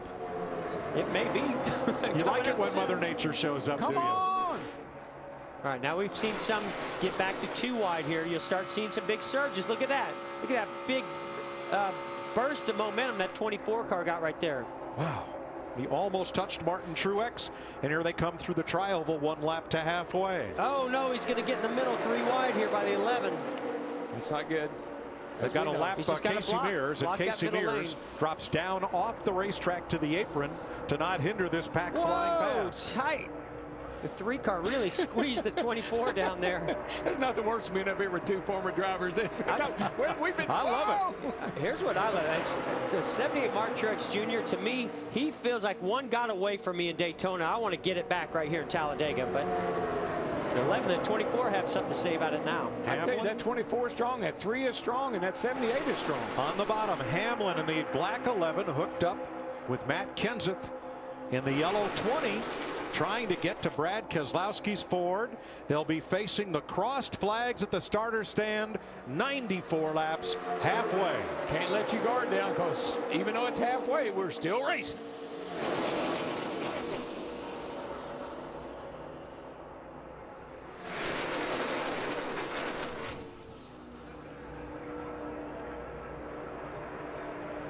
Yeah, guys, somehow this wad is going to have to figure out how to make green pit stops here within the next 4 to 6 laps. And then we have some drivers that pitted that last caution, like Ryan Newman, Greg Biffle, Paul Menard. They can go beyond lap 100 because they did pit that last caution. Boy, decisions by crew chiefs here, Larry. I mean, you don't want to come early because that rain may come. But if you stay out there too late, you could run out of fuel. Who was that dove down? I thought that was somebody trying to get on pit road. Oh, I think the 14, maybe. Yeah, he's at the tail end. Off the pace, Ty Dillon. Kevin Harvick's in. Chris? Well, Kevin Harvick taking an opportunity to fill up here. Just going to be, I think, 2 tires on this stop. This car just loose early on in this race, but they did settle down much better. Back straight away. A big hit, and Jimmy Johnson goes spinning. Down. Busher. Oh, man. Chris Busher on his lid and lands back on his wheels. Caution. Oh, man, we saw 4 wide off the corner over there. I was afraid of this. Michael Annett involved. 3 car was involved. Chris Busher had the worst of it. Austin Dillon turned quickly, and then the 48 to the infield. 48 got quite a bit of damage. Chris Busher reported on his in-car radio he is okay after a big flip. See him moving around inside the car. Doesn't have the window net down yet, but he's moving around. Oh, me. Wow, I just wonder, was that caused because they knew pit stops were coming and they were trying to get themselves in position to get ready to come to pit road? I don't know, but they were 4 wide off turn 2 over there, and I said, I don't know about this. That doesn't work for too long, does it? You know what happens when you squeeze an accordion together? Watch this. Watch this. You'll see it right in there where they're 4 wide coming off the corner. You see the 3 on the outside. It's the 35 Gilliland above the 3. Now McMurray in the 1, the red car, comes up, just brushes Austin Dillon. Turns him into the 35. And Dillon gets into Gilliland. Joey Logano turned the 48. And Busher goes for a big tumble. I didn't think that thing was going to stop rolling there for a second, DW. Goodness. Really good to hear he's doing okay. There's just it's just almost inevitable. It's like it just sucked the 1 up into the 3 and pushed him right up. The 3 had nowhere to go. The 35 was to the outside of him. Not sure how much damage. Big impact by Annett down there, hitting that inside wall. Luckily, there's a safer barrier there. Great camera work capturing this. Ooh. Look at rookie Chris Busher's wild ride down the backstretch. It's been a while since we've seen one do this. We've seen it plenty of times here in Talladega in the past. One thing I've noticed, I don't see a roof flap. Didn't come open yet.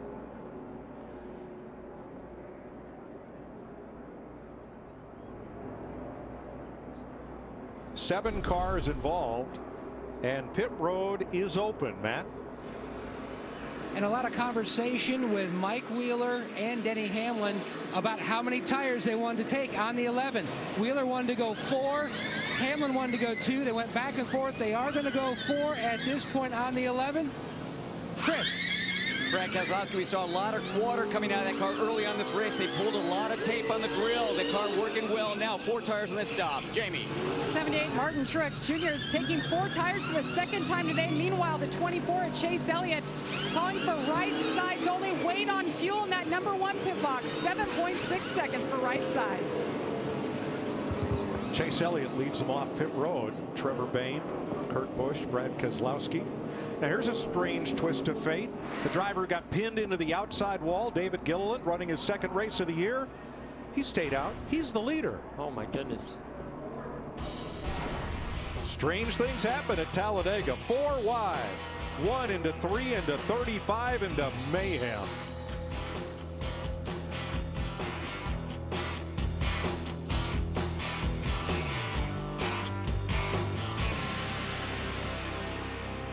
take a look at the Busch race summary coming off that 7-car crash. In fact, we've had 3 different wrecks in this race, with Danica Patrick cycling through the leader at the moment. 16 lead changes already in time now for the Fox NASCAR mid-race report live from Talladega, Alabama. Nice to have you watching. With the threat of rain at the start of the race, things were sped up.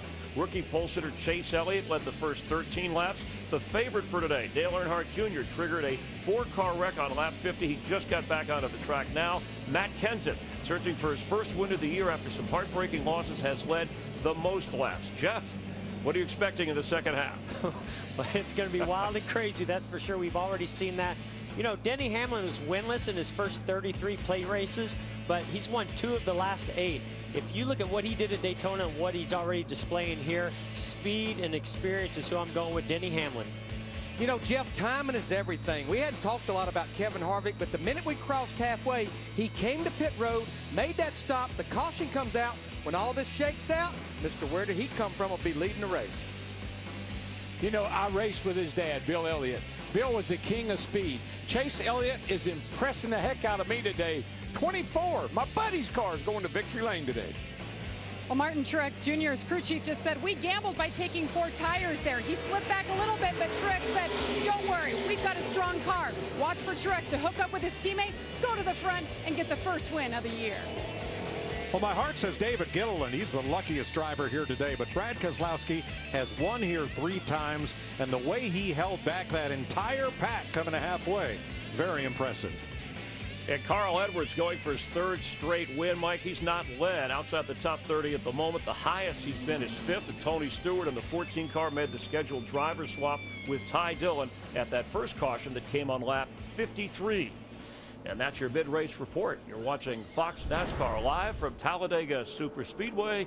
And let's head back upstairs to Jeff Gordon, Darrell Waltrip, and Mike Joy.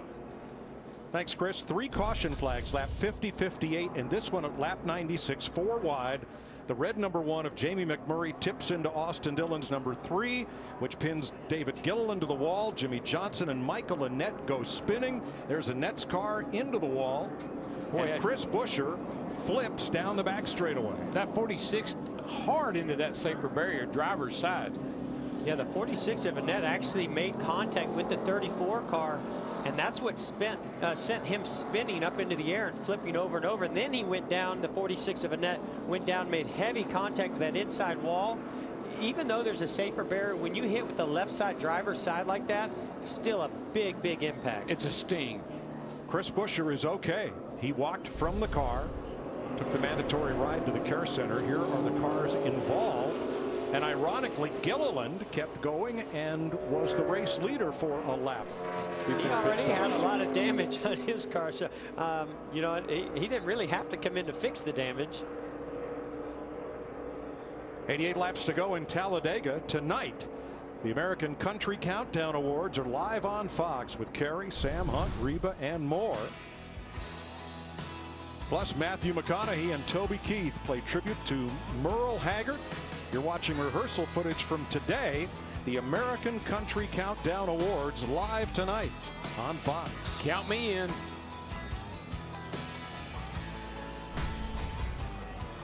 Ouch. Chris Buescher's car, after that wild ride down the backstretch, ironically, a CSX slogan, play it safe, on the hood. Michael Annett released from the care center after a checkup. There's the slogan. Around railroad tracks, not super speedways, folks. Object on track faster than they appear. That's true of Talladega. Little Brad Keselowski team audio. I know it sounds like we're being aggressive, but it seems like that's what everybody else does, and it's a way to stay up front there. Nice job. Let's go, Tom. We're doing fine. Figure it's a whole lot easier to be aggressive and stay up front than aggressive and have to get back up front, right? Yeah, sometimes. Yeah. I think you'd agree with me wholeheartedly. A couple of pesky pop-up showers in the area, trying to break up. I tell you, I went outside and looked behind us because I did, you know, just to see what it looks like. It looks pretty good, Mike. I tell you, it looks pretty good. Debris on the track is going to hold us one more lap under caution. We had hoped to go green this time, with Kevin Harvick cycling through as the race leader with Chase Elliott to restart on the outside of the front row. Down to Chris Neville. Yeah, Michael Annette, the first to get released from the infield care center. Michael, we're going to show you a replay here. How did that unfold? What's that say again? Sorry. How did everything unfold there? I really don't know. It's typical Talladega. Kind of, you can see not really running towards the middle of the pack or, you know, or the front. So you see smoke and you check up, and looks like the 31 didn't check up when we did and got in the back of us. And last thing I saw was the 34 start, you know, get airborne. So you never want to see that. Luckily he came out and talked to him in there. But yeah, that's 2 days in a row of seeing hits like that. You know, those angles, I'm sure there's someone smarter than me that designs them the way they are, but to see the same, you know, 2 cars hit the same place, those are terrible impacts for us. So hard hit, but you know, it's a perfect storm. You know, you get past halfway, you know weather's coming. You would like to just kind of ride around or go for the win, but we were just going for the lucky dog, trying to, you know, stay ahead at 38. So just kind of everything unfolded, and you don't like being in that position, but luckily everybody's all right. Yep, good to see you're okay. We saw a hit just like that in the Xfinity race yesterday. That was a hard hit on driver's side, and unfortunately they did have safer barrier there. Yeah, he brings up a good point, though. You know, that wall back there is designed to allow trucks to come out, safety vehicles to get out onto the track in a hurry. But, you know, it would be nice to see this one straightened out. Let's check in on the Coca-Cola family of drivers, see how they're doing. Ryan Newman, who got into the back of Michael Annette, 25th there. And Austin Dillon was involved in that crash. He's back at 34th. Danica Patrick was the leader under caution. She made a stop and is 20th, while Denny Hamlin and Joey Logano up amongst the leaders. It'll be Chevys on the front row, Harvick and Elliott. Baines Ford. Remember, he's quite a restrictor plate racer, a Daytona 500 winner, along with Kurt Busch's Chevrolet. Then Keselowski's Ford, Kenseth's Toyota. Toyotas for Kyle Busch and Denny Hamlin. Kyle Larson and Martin Truex, the top 10 as they work through the tri-oval. Chris Buescher released from the care center. Green flag. Get some interesting characters up here right now.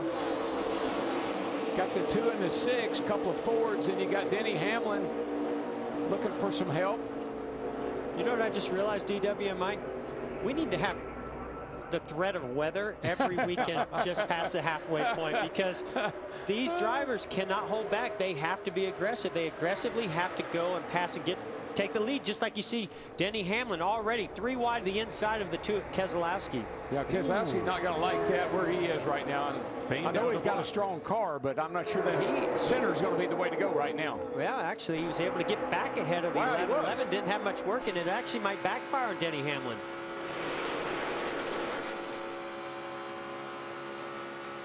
It's like Chase Elliott's just, he was almost out in front of Kevin Harvick there. But that's not where the finish line is. The lap lead is counted right here, and it's Elliott. But you know, that 4 car, we haven't talked much about Kevin Harvick today. He's been kind of mid-pack to the back. Now all of a sudden, here he is. Yeah, that was really fortunate of them to be on pit road when that caution came out. Worked out in his favor. Now he's going to take advantage of it. He's going to work hard to keep the lead, but we see 24 getting a big push from Kevin's teammate. Harvick was 24th when he came onto pit road to start the green flag pit stop cycle. The caution waved quickly. He came out behind the caution car. Everyone else pitted under yellow, and that made him the leader. And Mike and Jeff, you know this, it's amazing when you get a car up front, up in the lead pack up here, up at the front of the field, how much faster and how much better your car feels. Yeah, it's like being on a road course. This track is so big. If you can hit pit road and get into your stall right as that caution comes out and nobody else has come in to get tires and fuel, you're in a perfect position. Look at Matt Kenseth. Wow. I mean, what a fast race car he has, making some really aggressive moves. That's another one that had one get away from him in Daytona that I think has a lot of motivation here. He's had a lot of them get away from him this year. He wants something good to happen today. And where Kenseth's yellow Toyota goes, Kyle Busch's Toyota follows right in his tire tracks. And there's his 78 right in there. They're trying to get grouped up. All right, Chris Buescher has been released from the care center. Here's Chris Neville. Yeah, Mike, our Xfinity Series champion. He's okay. Chris, obviously a wild ride there. What happened? Really have no clue. You know, not the way we wanted to finish Talladega. Honestly, get a replay here. Yeah, so we got clipped. I'm tired of super speedway race, I can tell you that. If it wasn't for bad luck, we'd have no luck at these places. So it's a bummer. Hate for the guys. They worked hard to build a new car after the loss at Daytona, and now we lost another one. What was that ride like? Miserable. Really quiet when it lifts up. Yeah, that's the first time I've been on my roof with a stock car for sure. So it's a bummer. No fun. Ready to go home. Thanks, Chris. Good to see you're okay. The scariest part is having to watch the replay. Because when it happens so fast that you really don't know what happened until you see the replay, and then reality kind of hits you. And the anxiousness of that quietness is that you know there's getting ready to get that crunch. Oh, yeah. Austin Dillon has returned to the racetrack 1 lap down. Chris Buescher joins Michael Annett in the garage. Other damaged cars that have come back out include Matt DiBenedetto, Casey Mears, Casey Kane, and Dale Earnhardt Jr. Now this is going to be a big test on the rookie Chase Elliott here. He's out front in perfect position, but he's got to work those lanes just the way Brad Keselowski did. Control this lead if you can. Oh, Kurt Busch is. You don't control Kurt Busch. Oh no, this is not going to be good for the 24. He's going to be in the outside 3 wide. They're all going to go by him right here. Kurt Busch anticipated that move and was able to second guess him better than he second guessed him. Several times Kurt Busch has pushed a teammate to a restrictor plate win. He's finished second several times, but he's never won one of these races, Vince. Well, and they didn't think they had a car that was really all that fast on its own, but Kurt said it drives really well in the draft, and he said, I'm going to make some friends and hopefully be with a teammate near the end. Well, his teammate in that 4 car is right up there next to him. Good point, and look who else is right there. Trevor Bayne in that Roush Fenway Ford. The youngster from Knoxville. That's your old buddy there, Jeff. When you have Trevor Bayne as a drafted partner and he's committed to staying on that rear bumper, there's nobody better. Committed all the way to the almost end. Now he and Matt Fuchsia got that. They've been doing a nice job with this 6 car. Overall, Roush Fenway have really picked up the performance. Clint Boyer in 6th place. Has had what would best be called a lackluster season so far. He's spending this 1 year with Harry Scott in the number 15. Next year, he replaces Tony Stewart in the 14 upon Stewart's retirement. But it's been tough sledding for the 15 with store-bought cars and little development. Harry Scott said maybe we grew too far too fast. But here, Boyer is right in contention. Yeah, they came off a great finish, top 10 at Bristol, went to Richmond with a lot of hopes, thought the team had really turned the corner, had a miserable day at Richmond, but here they are today. This is what he needs, right up there in the top 6. Look at this. Battle for the lead. Trevor Bayne going to the lead underneath Kevin Harvick. Still outside, still 2 wide. Ford's on the inside, Chevy's on the outside. Well, I'm just wondering, did Kevin Harvick want to get up in front of his teammate Kurt Busch? Car spinning car in the wall. turn 2. Down in the first corner, caution waves for a 2-car crash.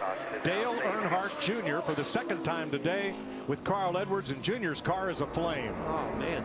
I think that'll do Amelia in. I think that's about it for her. Send what's left of that car to the South Pacific. Yeah.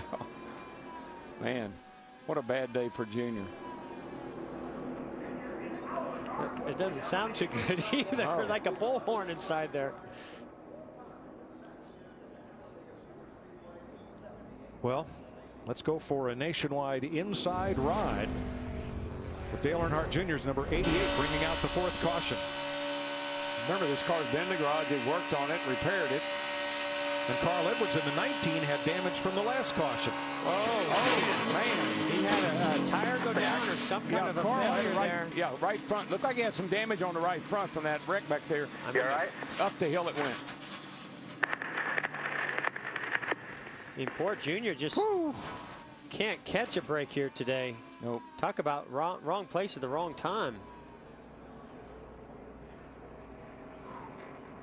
Wow.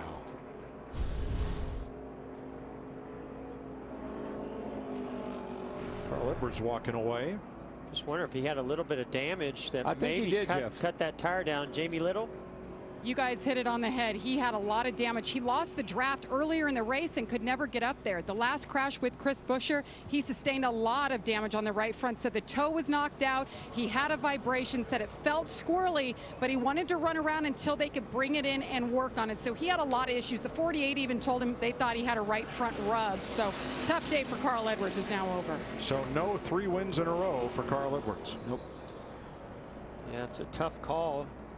You rely on what you feel, you rely on your past experience, and you rely on your team, spotter especially, to tell you how bad that damage is so you can make the right call. And unfortunately, they were not able to get to pit road in time. This is a typical Talladega race today with all these wrecks we've had, and just unbelievable.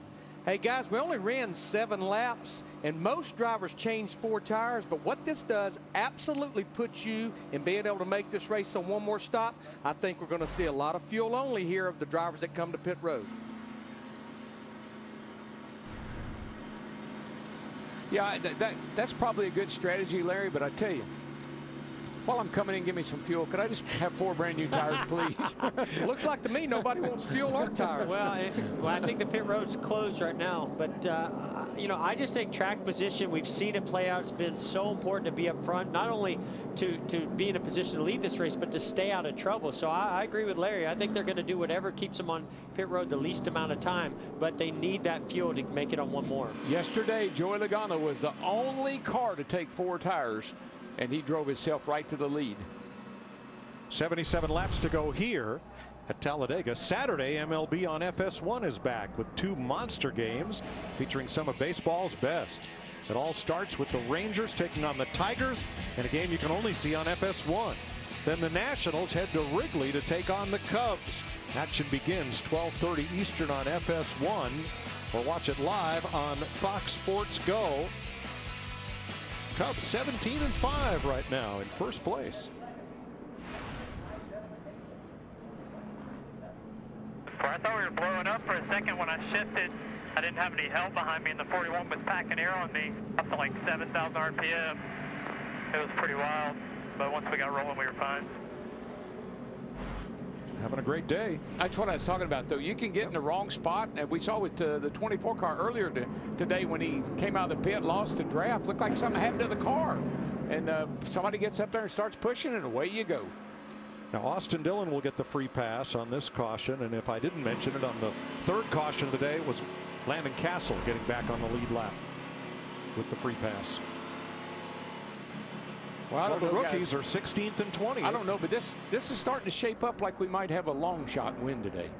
I'm just saying. Look at Michael McDowell running 9th. Scott running 11th. Smith running 12th. Got a lot of guys up there that could be surprise winners.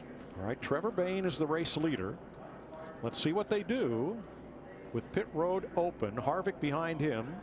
Keselowski feints to pit road. Kurt Busch, Kenseth Boyer. Doesn't look like they're coming to me. Not those leaders anyway. They're staying out up front. 77 laps to go. Carl Edwards into Dale Earnhardt Jr. to bring out the caution at lap 110. Working the 4th caution and cleanup with 75 to go. 13 drivers have swapped the lead 20 times at the start-finish line here at Talladega so far today. For a limited time, switch to Sprint and save 50% on most Verizon, AT&T, or T-Mobile rates. Sprint, better for less. Trevor Bayne, Kevin Harvick, Brad Keselowski, Kurt Busch, and Matt Kenseth are the front 5 with 75 to go. 74 laps to go in Talladega. Jimmy Johnson currently 7th, rebounding from this spin at lap 96. It's interesting. He just turned left to avoid, and around it came. Here's Larry with our Ford cutaway car. Yeah, Mike, we've been running the roof flaps for well over 20 years. Now let's take a look at our Ford cutaway car and let's talk about how these roof flaps work. The airflow changes and that rear spoiler almost lifts the car off, but right there, once the airflow and the pressure changes, this one normally opens first, and there's a channel that joins the two where then the left one opens up, and that's what sits that car back, because that spoiler is your best friend going forward. It's your worst enemy going backwards. Well, they certainly did their job right there. They did. I'm just still a little concerned about the ones on Buscher's car. Well, I think it's just because he got hit so suddenly by the 46 that it just sent it up in the air. Getting ready to go back to green, Trevor Bayne, who overcame a speeding penalty on the first pit stop of the day, is the leader. Kevin Harvick alongside Ford versus Chevrolet, green flag. I tell you who I think is going to be anxious to get back out front is that 2 car, because he had this thing under control. Don't get too far out. Don't get too far out. One back to the 2. He's stacked up. Clear to the bottom. Clear to the bottom. Don't overdo it. Tight out back. Great advice from the spotter right there. Don't get too far out there. The further you get out there, the bigger run that can come from behind. I'll tell you what, that 3rd car on the outside line there, Clint Boyer, now he's having himself a pretty nice run today. Good for him. Good for Clint. I mean, we thought that this is the type of track that car, that team, and certainly him as a driver could have their best day. He's good on these restrictor plate He's tracks. great. He was good at Bristol. That's how come he got a good finish there. 72 to go. Kevin Harvick edges ahead to lead this lap. Down to the garage, Chris Neville. Yeah, Mike, Carl Edwards released from the infield care center. Carl, you saw some damage on that right front corner. Any idea, was that a tire or suspension that let go there? We're not sure what let go. The guys do a really good job on pit road of making sure the car is safe to get out there. So just something was wrong with it from that previous crash. But I just got to thank Eris, Bob, and Kay Stancione, everybody for coming out here. And feel bad about tearing up Dale's car too, but just something let go. Dale Earnhardt Jr. also down here. Dale, this is 2 times in 1 race. We got to stop meeting like this, man. It looked like before that restart, were you having an issue with the steering wheel? Oh, come off. Yeah, I didn't have it on there.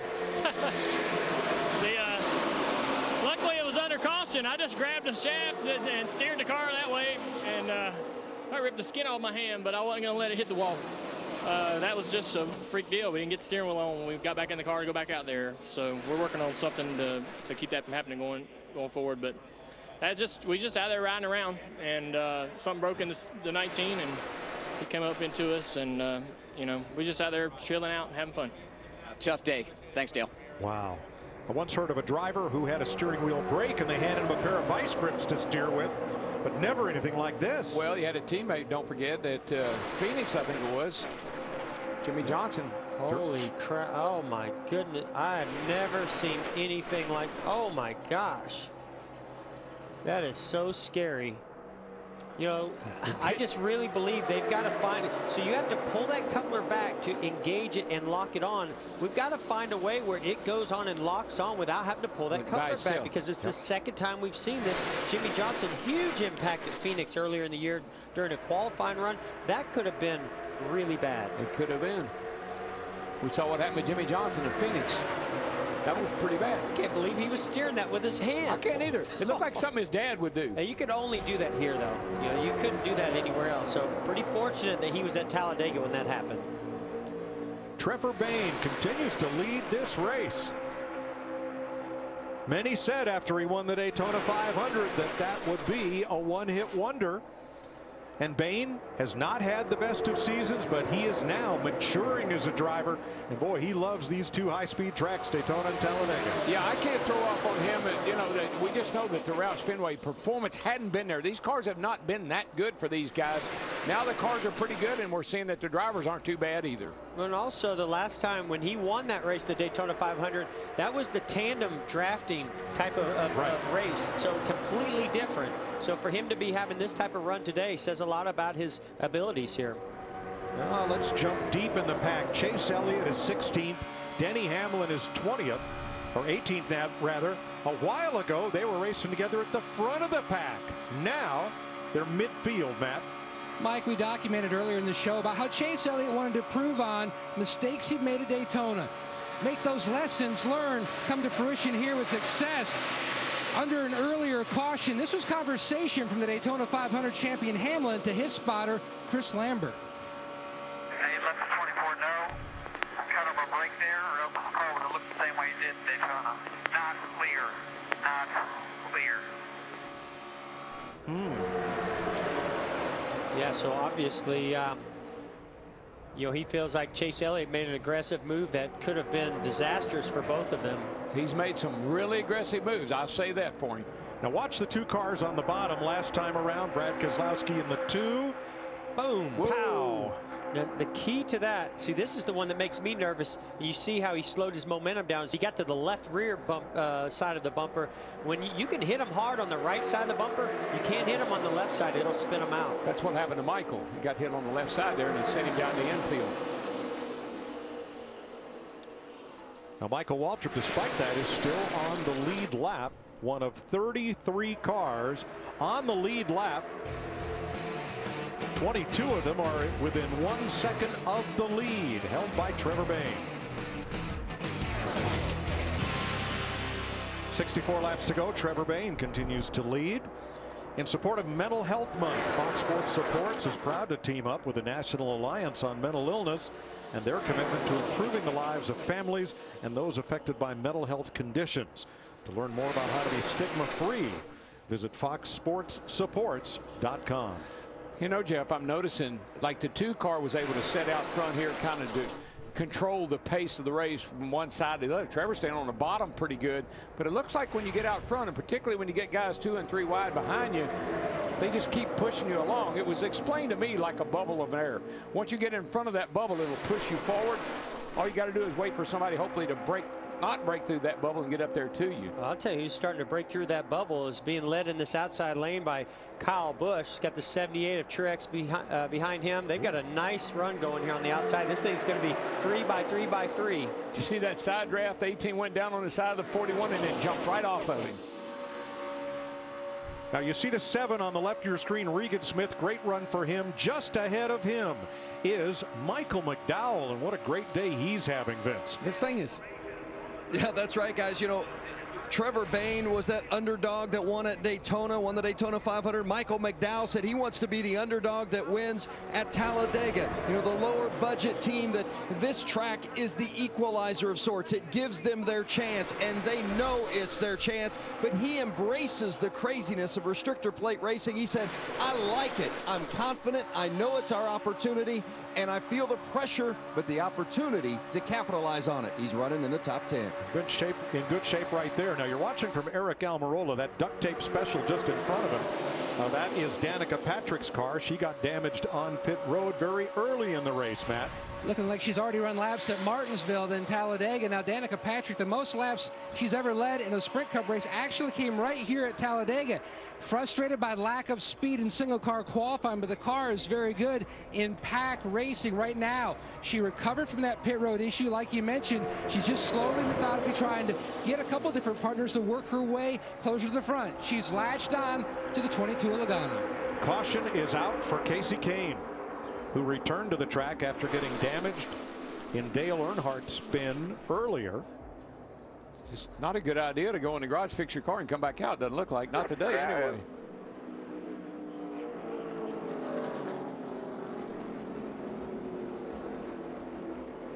We'll see this from way off in the distance. And Kane's car down low on the racetrack. Oh, there he comes. Oh, wow. Man, broke. Something broke. I'm not so sure he didn't just come off a pit road. Or was he out there riding around for a while? But obviously something broke, maybe in the suspension. Yeah, the thing just turned right.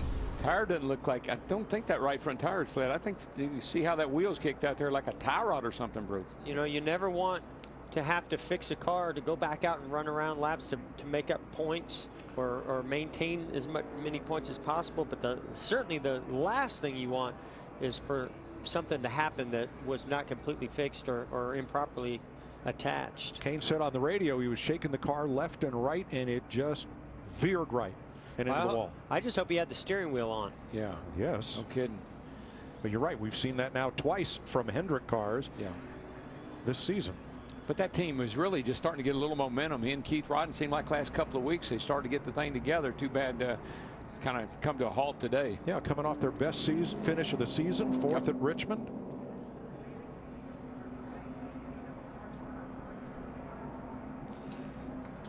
Fifth caution flag of the day. And pit road will be open this time. Tell you, Trevor Bain's done a great job of leading this race. He will lead them on to pit road. Larry? Guys, this caution comes at an interesting time. No matter what, everybody's going to have to make it one more stop. But I would say, considering it's been 25 to 30 laps, at least 2 tires and fill it up with fuel. Then you know you're good to go for one more stop. Hey, Larry, do you do 4 here and then 2 or none later? I don't think 4 would be a bad idea. But again, like I said at the top of the show, Jeff, fighting for track position. Chris? Well, Kevin Harvick, small adjustments all day long. His crew chief, Rodney Childers, tried to lower the back end of that car, get that spoiler out of the air early on. Well, the car just wasn't the way that Kevin Harvick liked it, so they pulled a Packer on the last stop. That car, good balance now, working on right side tires, going across to the left side. Vince? Kurt Busch and Kyle Busch. For Kyle Busch, it's going to be 2 tires. As you see, Denny Hamlin's had a problem on pit road. As far as Kurt Busch is concerned, they're going to put 4 on the 41 after he took right sides only on the last stop. Second time on the 11 car. Trevor Bain, good stop for Roush Fenway. 2 tires and he wins the race off pit road. Kyle Larson, no tires, picks up 7 spots. And again, we have issues on pit road. What the heck happened here? You're riding with Hamlin. And away. 5, oh, wow. 3. That was Landon Castle he got into. I just don't think he realized Landon Castle was going to be pulling into his pit stop. He sort of jumped in there and 2 made contact. Still not sure why he spun out, though. Oh. Yeah, Don't know if someone got into him. Too much rear brake.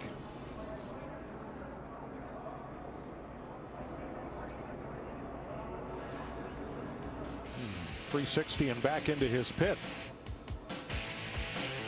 Trevor Bain wins the race off pit road. 58 laps to go. Ryan Newman here in Talladega becomes the 25th lead change. We've had 14 different leaders under caution, and a quick recap. Remember, the day started, we sped up things just a bit because of the threatening skies. It was more than a 60% chance of rain. So out of the box, drivers were aggressive. Dale Earnhardt Jr. involved in a 4-car wreck here. So the car kind of got away from him. Casey Kane was involved as well. Couple of the Hendrick Motorsports Chevrolets. Tony Stewart, as planned on the first caution, did the driver swap with Ty Dillon, hopping into the 14 car for Stewart in his second race back from that injured back. And our own Michael Waltrip back behind the wheel, racing in the 55 Toyota. Crazy spin, but an excellent save, and has remained on the lead lap. Michael will be with us here in the Hollywood Hotel afterwards. Huge wreck here, lap 96. Multiple cars involved and spinning in the air. Chris Buescher, your Xfinity Series champ from last year, telling us out of the Care Center it was an awful ride, but he was glad he was okay. And so was Dale Earnhardt Jr. when the steering wheel broke. And then things got worse. Remember, he had the earlier wreck, and then Carl Edwards going for his 3rd straight win into Junior. And Junior said, heck, I've had it with this. I'm headed home. And with the look at his car, you can understand why. And Cole Witt is now the leader ahead of Trevor Bain. It's been that kind of a day. Herky-jerky here at Talladega. And we will continue in just a moment. That's one way to enjoy the race. You guys paying attention? It's going to be a great finish. Car insurance. 56 laps to go, cleaning up the 5th caution of the day. Watching our aerial coverage provided by Goodyear, superior performing tires to face challenging conditions on the track and on the road. Goodyear, the official tire of NASCAR. A bit of a dust up on pit road. Denny Hamlin spinning around, and here's what Landon Castle and his team had to say about it. So still pretty much one stop for everybody. What does the 11 doing? He got a freaking clue what he's doing. He's done that twice today. He'd have missed the pit no matter what. Crew Chief Donnie Wingo. Here's a replay, and you'll see those 2 black colored cars coming onto pit road way back here. Yeah, you know, the responsibility of the drivers to know who's pitting in front of you, who's behind you, who's coming in and out. To me, Denny just drove in there not realizing the 38 was also pitting right in front of him. Green flag, Trevor Bain, Kyle Larson on point with Kevin Harvick, Brad Keselowski, and Kyle Busch. Little Ganassi cars are starting to show up at the front. Kyle Larson not far back there in 7th is his teammate McMurray. They might have a little something to say about this. Trevor Bayne got quite a gap there. Did he get too big a gap? Look at the 22 coming. He's going to give a nice bump here to the 1 car, push the 18 car. Everybody's bumping everybody here. Wow. Bam, bam, bam. That's a tap dance. 2's banging into the 4. I was surprised that Kyle Busch stayed with Larson on that and gave him that push. It's going to really help him out a lot. He could have easily taken him 3 wide right there. I think the anxious guy is that guy in the 3rd car in the line there, the white car. He wants to get back up to the front, but he just hadn't been able to get by Harvick and get back to the 6. So the 6, Trevor Bayne, did not break out of that bubble of air so that the field could move by him. They've caught him. Can they pass him? Seems like it's pretty hard to do. You got to really have a big run, and we haven't seen that yet. Well, we've seen where Trevor Bayne has chosen, I'm just going to stay on the bottom, protect the yellow line. They're going to have to go by me on the outside, and so far it's been working for him. Well, I've always been a believer that yellow line's your best friend. Nobody can pass you to the left if you stay down on that yellow line. Make them go by on the high side. 25 cars within 1 second of the leader. 54 laps to go. Chris Neville. Mike, Casey Kane released from the infield care center. Casey, we know you had a car there that was damaged from that early wreck with Dale Earnhardt Jr. What happened this second time? We're just trying to finish. We had a lot of damage. The car was just moving all over the track and end up losing it. You know, just that's really all that happened. We had a great car early and then got in that wreck and then just got another one, and I'm doing a second interview. All right, man. Good to see you're okay. So nothing broke there, Mike. Just lost the car. Just a handful. Had a great finish last week. Not today. Wow. Saw Bayne, you saw the 42 of Larson get down on the door of Bayne. Got a little bit of side draft. Might be just enough.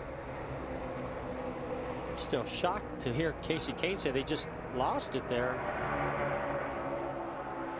Trevor Bayne's been in the top 5 for 36 laps today. And that's more laps he's run in the top 5, Jamie, than all season to date. And he's happy up there. He keeps telling the team what he's doing and what his plan is. They said, just focus on doing your job. You don't have to tell us what your plan is. You're doing great. He also said his car is driving really good out front. That last stop, they took right sides and 1 can of fuel. Kyle Larson just became the 16th different leader of this race. See him get down on that door.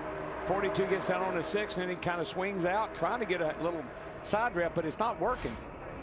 Yeah, you know, Kyle Larson, somebody we haven't talked about enough. I mean, he's such a talented race car driver, but he's not had the type of season that we were hoping that he would have. And this is a great opportunity for him to take advantage of now being in this series for a couple of years, having experience on these types of racetracks, and having a great position on the track right now to get that first win. I think it's just classic, though, how he's using that side draft. Jeff, I've seen him do it on the 6, saw him do it on the 4. Goes down in the corner, gets on him, and swings out right here on the straightaway, trying to get that burst of speed. Now watch when he gets back to the corner, right down on that door, right there, trying to get that push. Let's see the 2 and the 4 pushing, and that actually is going to break him up. Keselowski actually made too much contact, but I was just getting ready to say the inside lane's just formed up a little bit better, but now here comes the outside lane. Hey guys, how Kyle Larson got up there was they pitted on that caution at lap 112, and I thought more drivers would pit.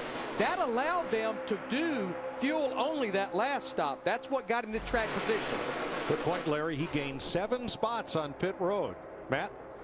A great run going by the 42 of Kyle Larson. Been snake bit on the restrictor plate tracks. He crashed out of 3 of the 4 races last year. Had a great start at Daytona with a stellar run there. Right now, the car just too free on the edgy side, especially on entry.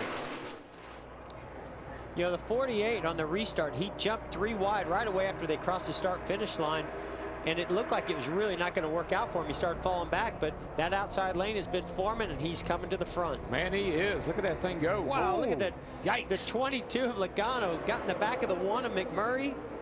You know who sees the 48 coming at 18 of Kyle Busch? He says, let me jump up here and get some of this. And so does Kyle Larson. He sees it too. This is going to help McMurray in the middle. It's just a game of, it's cat and mouse. Move here, move there, go here. You're second guess a guy that's second guessing a guy. I'm just telling you. That is the best line DW I've heard in a long time. telling you. Larson uses the side draft to lead another lap. There are 49 to go. At Talladega, they are 3 wide at the front. Talladega, it's always been a track that favored dark horses. 10 drivers got their first Sprint Cup win at this speedway. Kyle Larson's best finish, second 3 times. He has been Mr. Win One Soon for a couple of seasons now. Yeah. We've been expecting it. We've been anticipating it. We've been talking about it. This just might be the place and the day to pull it off. This is just what we expected. Top of the day, right? Kyle Larson and Trevor Bayne out front. Fighting for the lead. Now, while it favors dark horses, Mike, it also favors the big one. And I think Larson and Bayne might be the only ones comfortable right now, because behind them, watch out. It is out of control back there. That is a swarm. And right in the middle of it, the yellow 22 Ford of Joey Logano. Jamie. And the word to describe Joey Logano this weekend is resilient. Yesterday we saw him get penalties in the Xfinity Series. He had damage, and then he suffered the hardest hit of his career. He told us he was sore to start this race. He had damage earlier when he got into the 48. They fixed it, and now he's sitting exactly where he wants to be, top 10. There's nobody out there that has bumped more cars than he has. I'm telling you, anybody he gets behind, he's going to give them a shove. Right next to him, that 41 of Kurt Busch, another very aggressive driver, Vince. Well, and Jeff Gordon was talking about the swarm, and Kurt told me today before the race he wants to stay out of that exact area. He said, I want to avoid 4th through 10th, because that's where it all seems to get bottled up and people get impatient, and that's where the wrecks tend to start. He said, I want to be in front of that group. But on that last pit stop, they had to take 4 tires. That put him back right in the middle of it. Yep. That's the eye of the storm. I mean, you get in the eye of the storm, most likely you're going to get caught up in something. Here's somebody trying to break out of the eye of the storm. The 20 of Matt Kenseth. We haven't heard from him from a little while, but here he comes. That car is fast. Super fast. Look at this. He's going to get to the outside of him. He's got to go the long way around, though. Whoa, Kevin Harvick just squeezed his way, and here comes the 2-car Keselowski on the outside with a nice run. Chevy, Toyota, Ford right across that front row. Tell you, when he got the lead, nobody gives it up easy. That 42 car fighting right back. Larson. Keselowski coming on the outside in the 2. Bringing Kyle Busch, Jimmy Johnson. And way to the outside, Martin Truex. Got tired of following the 44 Brian Scott, so he's going to make something happen on his own. Yeah, that's a nice move for a 78 of Truex. It looks like he's going to clear him. Wow, that was a big power move right there. Look at this move. That one car, he's another guy that's been doing a lot of pushing. Chris? Jamie McMurray very happy with his race car today. Early on, that car was a little bit edgy, but they've gotten it settled down. He's very comfortable with it. That's a new car this weekend. He had a great car back at Daytona, but ran into some debris there, and they couldn't salvage that car, so they had to build a new one here this weekend, and it's working well for him. Right now, about 7 laps short on fuel. He and his teammates side by side. Kyle Larson, the 42. Jamie McMurray in the 1 for Chip Ganassi. 4th and 5th. Now, would I be concerned about if I'm Matt Kenseth and if I'm Kevin Harvick? That's too far out there. If anybody breaks free behind them, they're going to get a big run and go right by him. We see Jimmy Johnson 4 wide on the outside with Martin Truex Jr. 44 behind you. 4 by 4, 2 rows deep. Look at him moving around, just all over the place. Nobody's staying in the same lines. A lot of that's just by the nature of the beast. The air moves these cars around a lot more than you realize. Oh, me. I feel you, DW. Oh, boy. Trying to take a breath up here. Well, you could be up here or you could be out there. Yeah. I like where I'm at. No, I like where I'm at. This is the best seat in the house. Got that right. You have to drive all these cars, the problem. Of course, Matt Kenseth's not in a bad place. No, leading is good. That 20 cars, he's showing a lot of speed today, a lot of speed. They're still 4 by 4, 2 rows deep, 4 abreast. How long can this go on? Not very too much longer. Like I always like to say NFL, not for long. Look at this, Regan Smith getting a big push from McDowell. Right up the middle. You'll love to see those single car teams work their way to the front. Unfortunately, Clint Boyer is sort of the odd man out there. Riding with Ryan Blaney, another rookie. Matt? 4th a year ago. That finish gave him and the team a lot of confidence, and they really tried to build on that momentum, especially coming in this year running the entire season. Now, his spotter is actually a former professional golfer, spent 4 years on the tour, and both of them, it's really tough to get a rise out of them. They work so well together. An overheating issue earlier in the race. Other than that, he's just been riding nicely. Wonder what par is for this course. Matt Kenseth out in front of Kevin Harvick, Kyle Larson, Trevor Bayne, and Jamie Mack.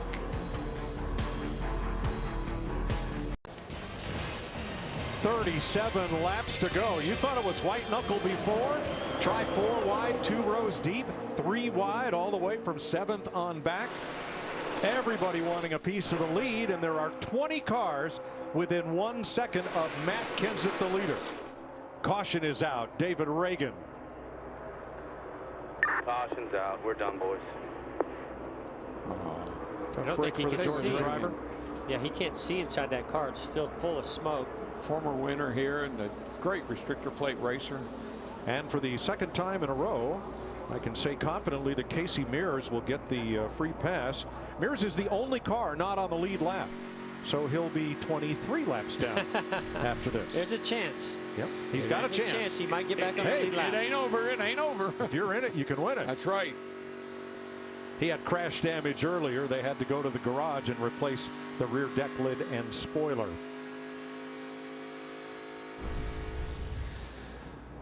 And I was just about to ask Larry when the next pit stop would be. Now would be a good time. The answer now if is you just think right about now. it, it's going to come out. I don't even have to ask him. The answer is right now. Wow, what a plume of smoke! Look how that spoiler turns that smoke up the back of the car and then turns it back. It's a wind tunnel out there. Yeah, it's a little test.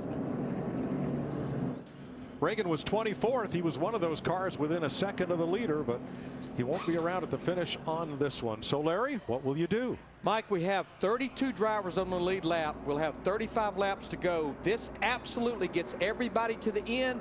With all those drivers on pit road, and I think we'll see fuel only, 2 tires. I don't think this late you see 4. It's going to be chaos again, but I think everybody hits pit road this time. And most importantly, all those lug nuts have to be tight, because if this is the last pit stop, after the race, NASCAR indicated all cars will be checked, and if there is a missing lug nut, then that crew chief gets a 1-week vacation.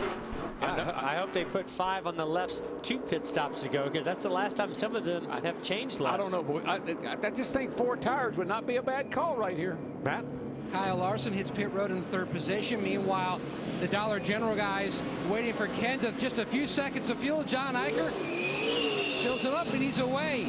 Chris Neville. Kevin Harvick's led 9 laps today. A little bit slow leaving the box there as he comes up on the 44 car. Only 2 seconds of fuel. Jamie. Trevor Bayne said the handling's really good on the race car, but he can feel the lefts are old. It's fuel. Matt Kenseth, Trevor Bayne, and Kyle Larson almost got into the back of Bayne. Then they were 3 wide exiting pit road. There's the Advance Auto Parts race off. And Kevin Harvick got blocked coming out of his pit. That's why he lost 3 spots. Brian Scott coming in. Harvick trying to get out, has to stutter step. Yeah, but at least he didn't make contact. I tell you, that's a lot of laps on tires. I know nobody took tires, but Harvick having to stop and start. There's 3 cars going by, so he comes out 7th. Michael Waltrip must be in a hurry to get to the Hollywood Hotel. Too fast exiting. Whoa, bro. Pit road. Back it down, son.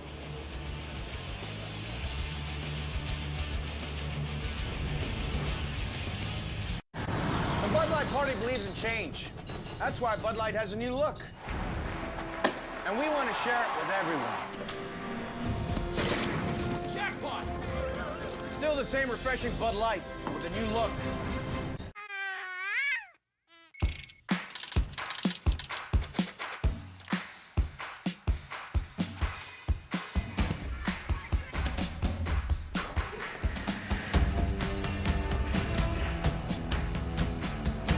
Your name's been in a lot of places. But there's only one place you really want to see it.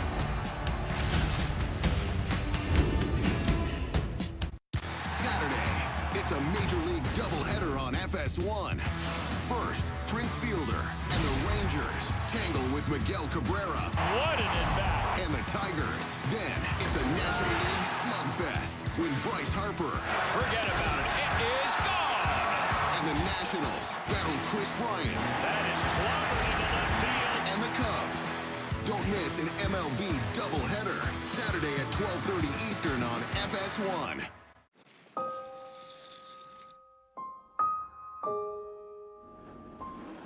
Want a race? Ready? Set? Green flag is in the air. Hello. Nice to meet you. Welcome, welcome. Today I'm going to show you the all-new 2016 Chevy Cruze and ask you what you think. But here's the catch. You can only answer in emojis. What emoji would you use to describe the design? I think it's sexy. It has available built-in 4G LTE Wi-Fi. Rock on, that's excellent. We got Wi-Fi. This car gets an EPA estimated 40 miles per gallon highway. This car is like a unicorn. It's magical.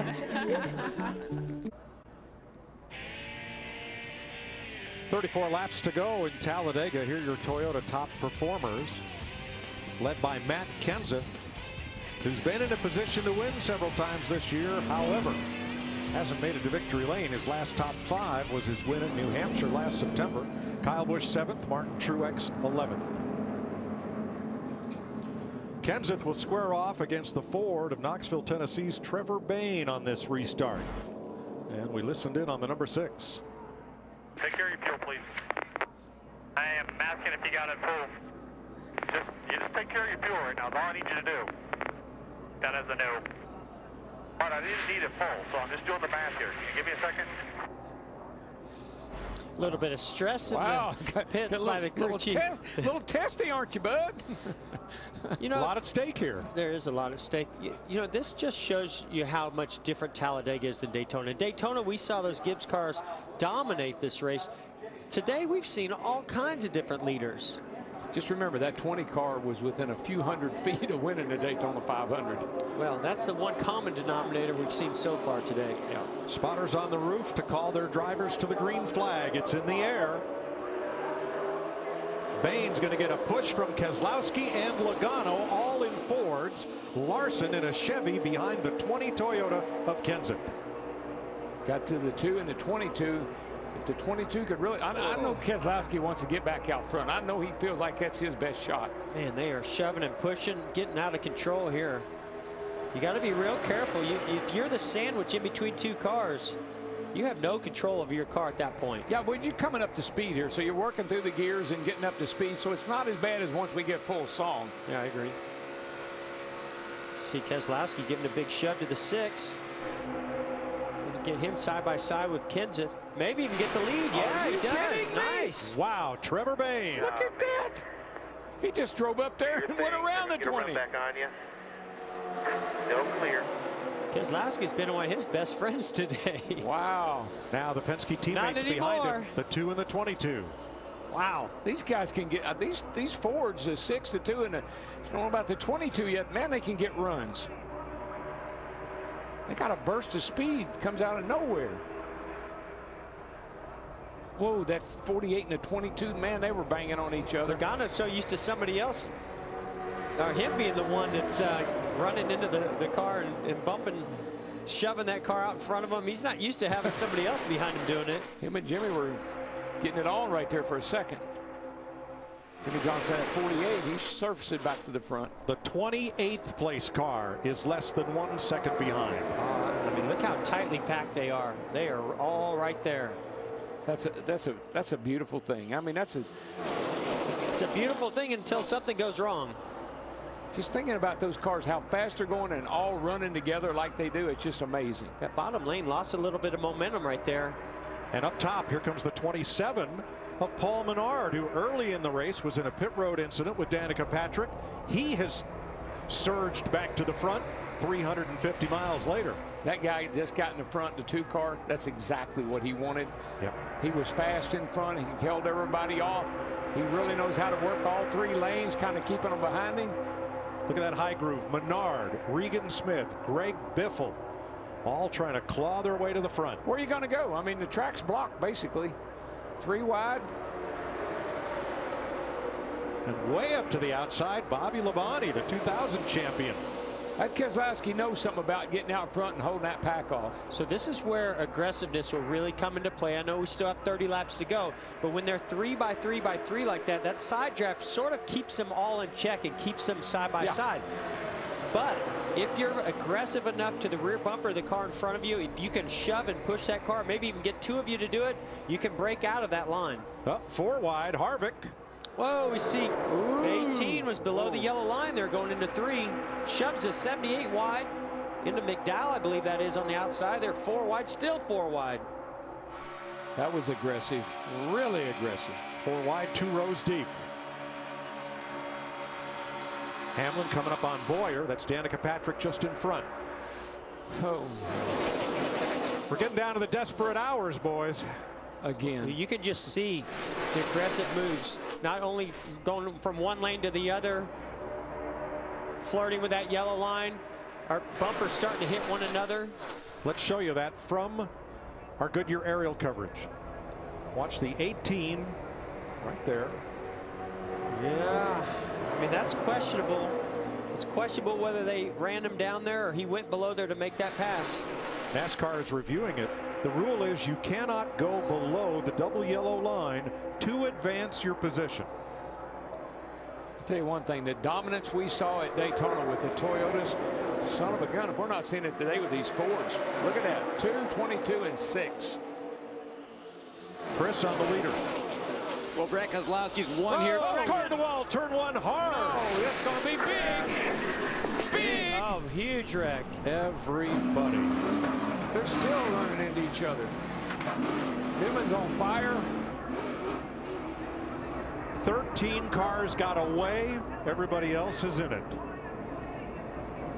Jimmy Johnson was getting a push from Kurt Busch when that began. Saw the 11, the 42. I mean, that's everybody. We had just been talking about the aggressiveness picking up. Yep.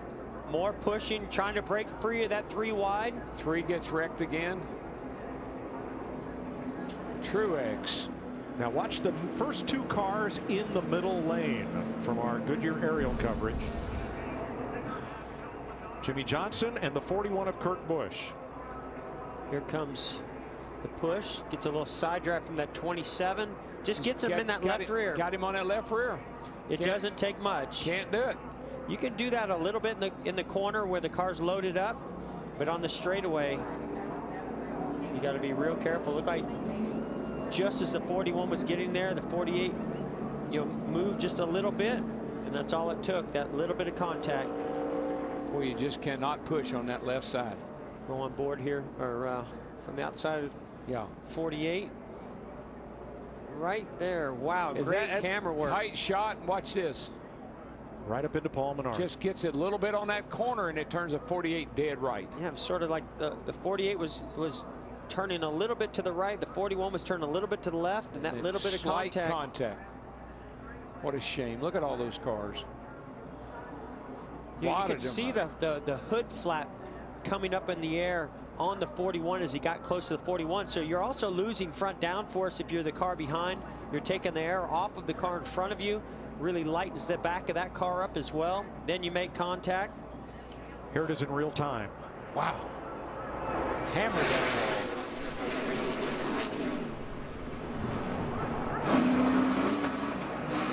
More than 15 cars involved in turn 1. We've had some crazy races here. Whatever you want. And this is one of them. 2 in front of her. Check it up, check up, check up, check up. Oh, gosh. Let's ride with Ryan Blaney. He might be okay. I think Hamlin, we'll have to see if there's any damage to the splitter, but he made it through there. Blaney's got some damage. Definitely got rear damage on the 21. Still middle of 3. 11 went to the garage. Yeah, so he must have had a lot of damage to the splitter. Still middle 3, check up, check up, check up, check up, check up, check up, check up. Check up, come on. Middle row up, middle row, check up, check up, check up. Oh, there's the damage to the 11, the right front. Just dug in. I'm not so sure anybody made it through this one. I don't look like it. No, I've now got 17 cars with damage. and there may be more.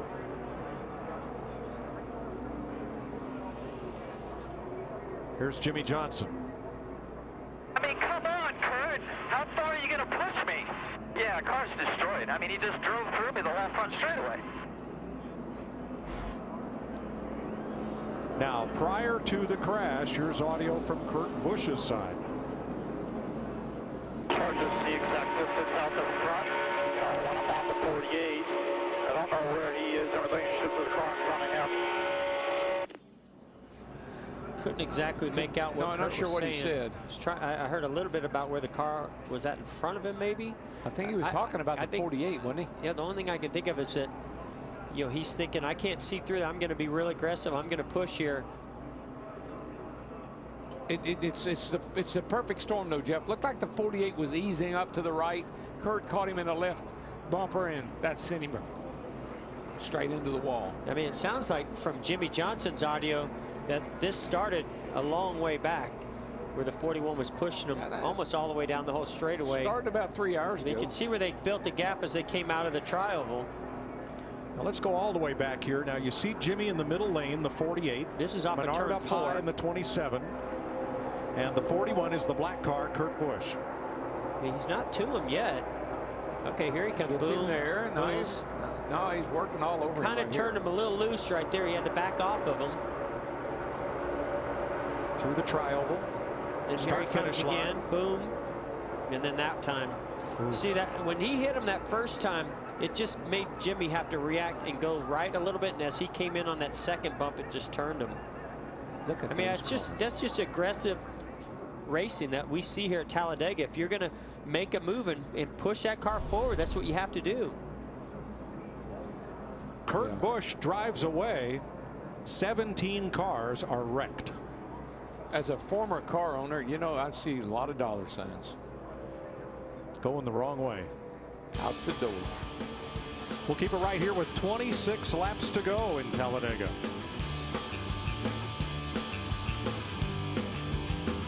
America, the Sprint network is now more reliable than ever, and I'm on a mission to prove it's the fastest. I'm traveling the country betting anyone and everyone that Sprint is faster than their network. And guess who's winning? The guy with a trailer full of your stuff. I bet my spacesuit for that slightly oversized jacket. Come on. Sprint wins. That was fast. Yeah, Sprint's killing it. The Sprint LTE network is now more reliable than ever, so why overpay for wireless? Switch to Sprint and save 50% on most rate plans. If we don't win you over in 30 days, we'll refund your money.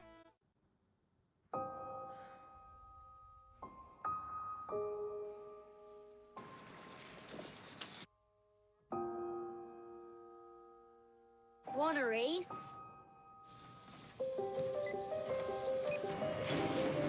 Ready, set, go. Green flag is in the air.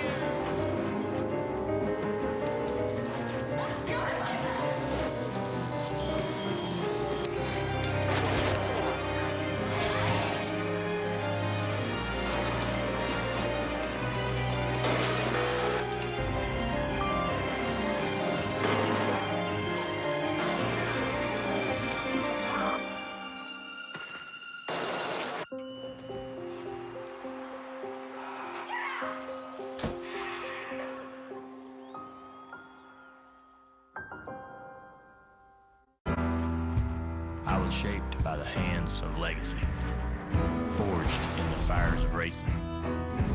The truth is, what you're made of is what you're made to do.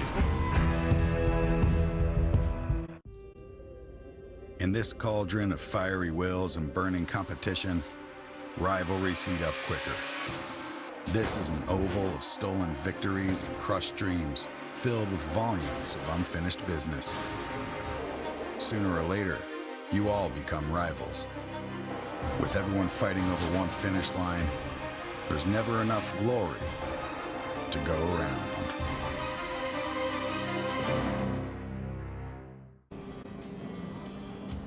Well, the first 17 cars were not involved. The next 17 were after Kurt Busch sent Jimmy Johnson into the front stretch wall. Johnson's gone to the garage. 17 cars with minor to major damage from this one. 25 laps to go. Let's get a race recap from Chris. Well, Mike, the wrecks, which we always expect a big one at Talladega. We've had 28 cars involved in some kind of crash today. This was lap 96, 7 cars involved, and Chris Buescher will go flying through the air. Amazingly, he was okay. This was triggered by Austin Dillon and David Gilliland. Dale Earnhardt Jr. had to drive without a steering wheel for part of the day. This was after he was caught up in a wreck, and then it got worse. He was wrecked out of the race with Carl Edwards going for his third straight. That's him as Jr. and him collide and put him out.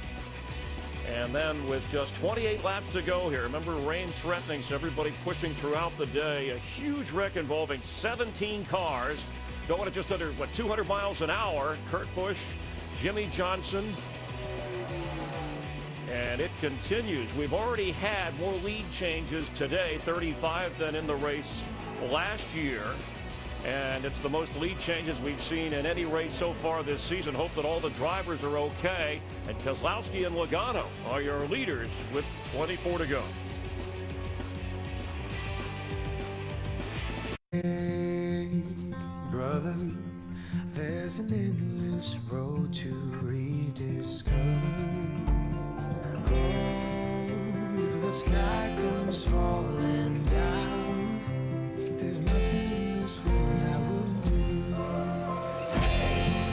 What if I'm far from home? Oh, brother, I will hear you call. There's nothing in this world I wouldn't do. People know me as Dale Earnhardt Jr. race car driver, but there's more to me than that. I'm also an animal lover, and to my animals, I'm the whisperer. Yes, hey, sit. Where are you going? I know one that'll listen to me. Old Junebug.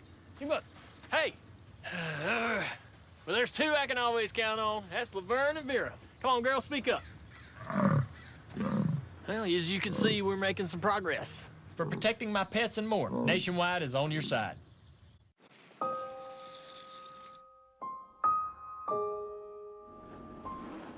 Want a race? Ready? Set? Green flag is in the air.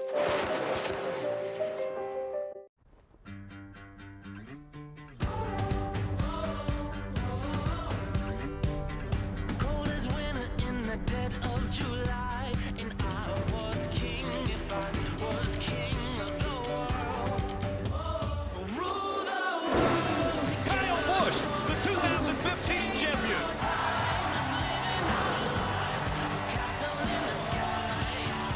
Toyota, let's go places. At NASCAR, we find ways to make a difference. We've planted trees so emissions can be cut down. We use Sunoco Green E15, a clean ethanol blend to fuel race cars. And our waste oil never goes to waste. When the sun comes up, we put it to work. NASCAR Green. Visit NASCAR.com/green to learn more and see how you can make a difference. 22 laps to go. When they come back to the line, they'll be looking at the green flag. And despite the pileup, we still have 25 cars on the lead lap. Jimmy Johnson, not one of them. He's in the garage area. As are Kyle Larson, Ryan Newman, Regan Smith, Brian Scott, Denny Hamlin. As a result of that crash, most everybody else made repairs and stayed on the lead lap. Ryan Blaney, 1 lap down. It's not as many as there was a while ago, but no, we still got some good ones. Yeah, but there were some that made a great job getting through some of that. And one of them is Ty Dillon. I mean, he was right in the middle of that, as well as Chase Elliott behind him. All but came to a stop to make it through that big wreck. We could well get a surprise winner here. Matt Kenseth in 4th behind Trevor Bayne, Joey Logano, Brad Keselowski the leader. But look up in the top 10, Landon Castle, Michael Waltrip, Trevor Bayne, Ty Dillon, Danica Patrick. Here we go, green flag.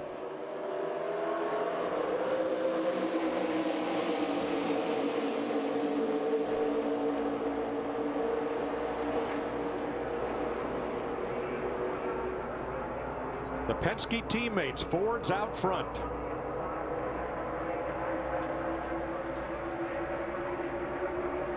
don't think the aggressiveness of pushing and shoving is going to go anytime soon. No, it's not going to stop. You'd think these guys say, well, they've had a lot of wrecks, better take it easy. I think they ramp it up.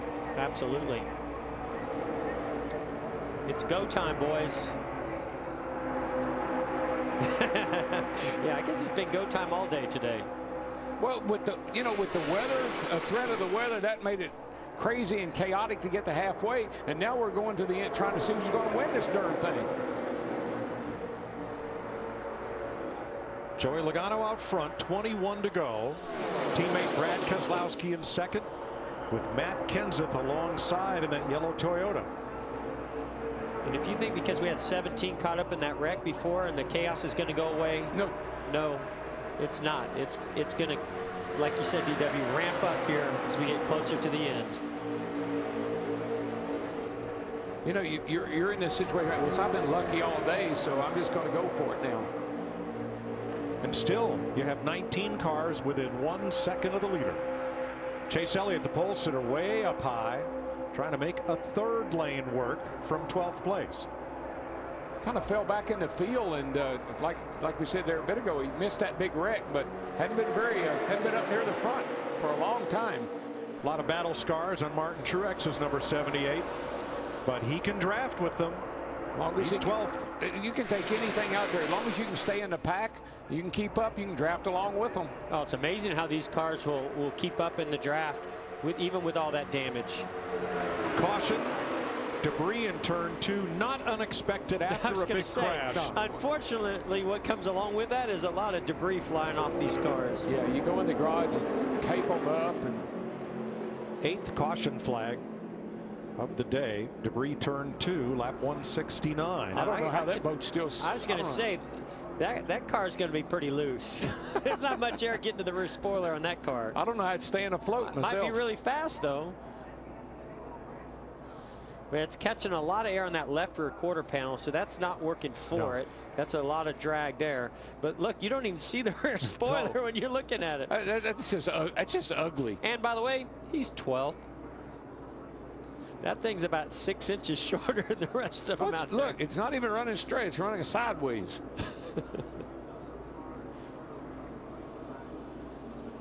Crazy.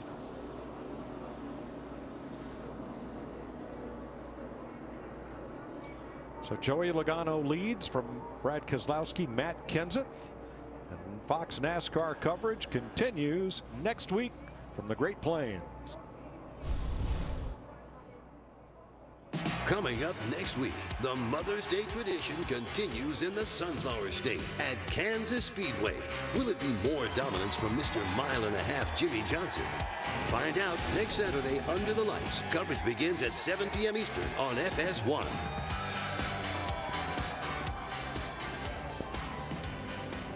Kansas FS1. Of course, we'll have practice and qualifying coverage there as well.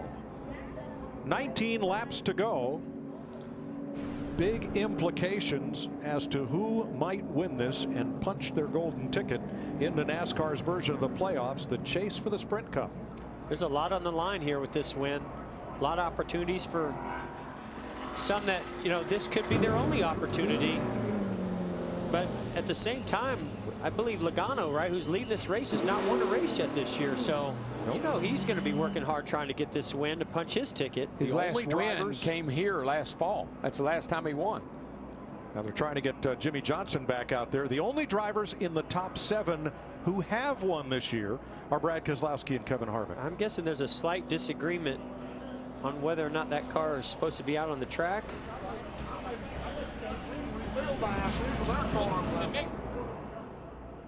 Obviously, they don't agree on whatever it is they're discussing. Let's have a look at the chase grid coming into Talladega. 16 spots available in the playoffs. Edwards, Johnson, and Kyle Busch, 2 wins apiece. Harvick, Hamlin, Keselowski. And after the race winners, the chase spots will be filled by points. Ryan Newman, 1 point ahead of A.J. Allmendinger for the last chase spots. But we anticipate quite a number of those spaces in yellow will fill in with race winners before we get back to Richmond in September. Yeah, I say that Logano has a pretty good shot here, and Even this car has got a little damage on it, but he's still in it. I mean, the one that is standing out to me right now is Trevor Bayne, because he's not had the best of years this year, and is he going to win this year to get himself in the chase? If he wins here today, because he obviously has a very fast race car, has led this race quite a bit. I mean, this could be his moment to get himself in this chase this year, and that would be huge for them. Sure would. 18 to go. And let's not forget Landon Castle back there in 7th too. I mean, there's some potential huge upsets. A lot of contenders there. There's Landon Castle in the 38. Aerial coverage provided by Goodyear, superior performing tires to face challenging conditions on the track and on the road. Goodyear, the official tire of NASCAR. And boy, we appreciate these overhead views, because oftentimes there just aren't enough other replay angles to sort out what's happened here. Landon Castle is crew chief Donnie Wingo, and his spotter is Tony Raines. So that's a potent little group right there.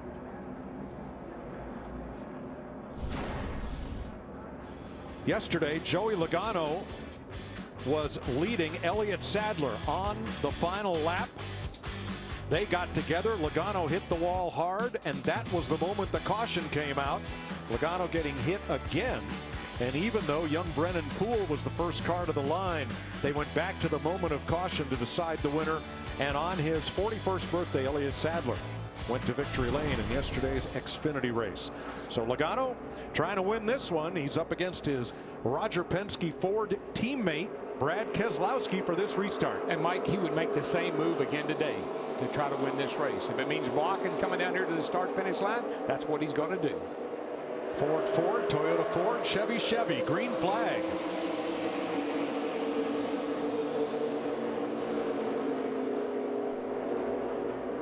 It was interesting earlier when the Gibbs cars were 1-2 like this. They had a little bit of a game plan, put one of them out in front of the other, but the Penske cars, maybe they're saying, hey, it's too late for that.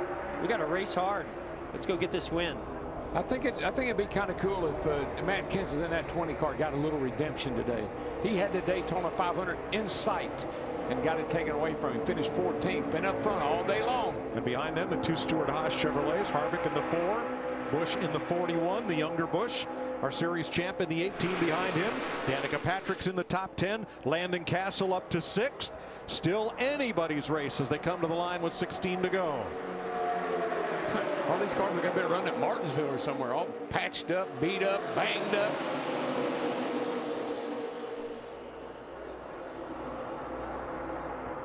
Landon Castle had his great performance at Martinsville, NASCAR's shortest track.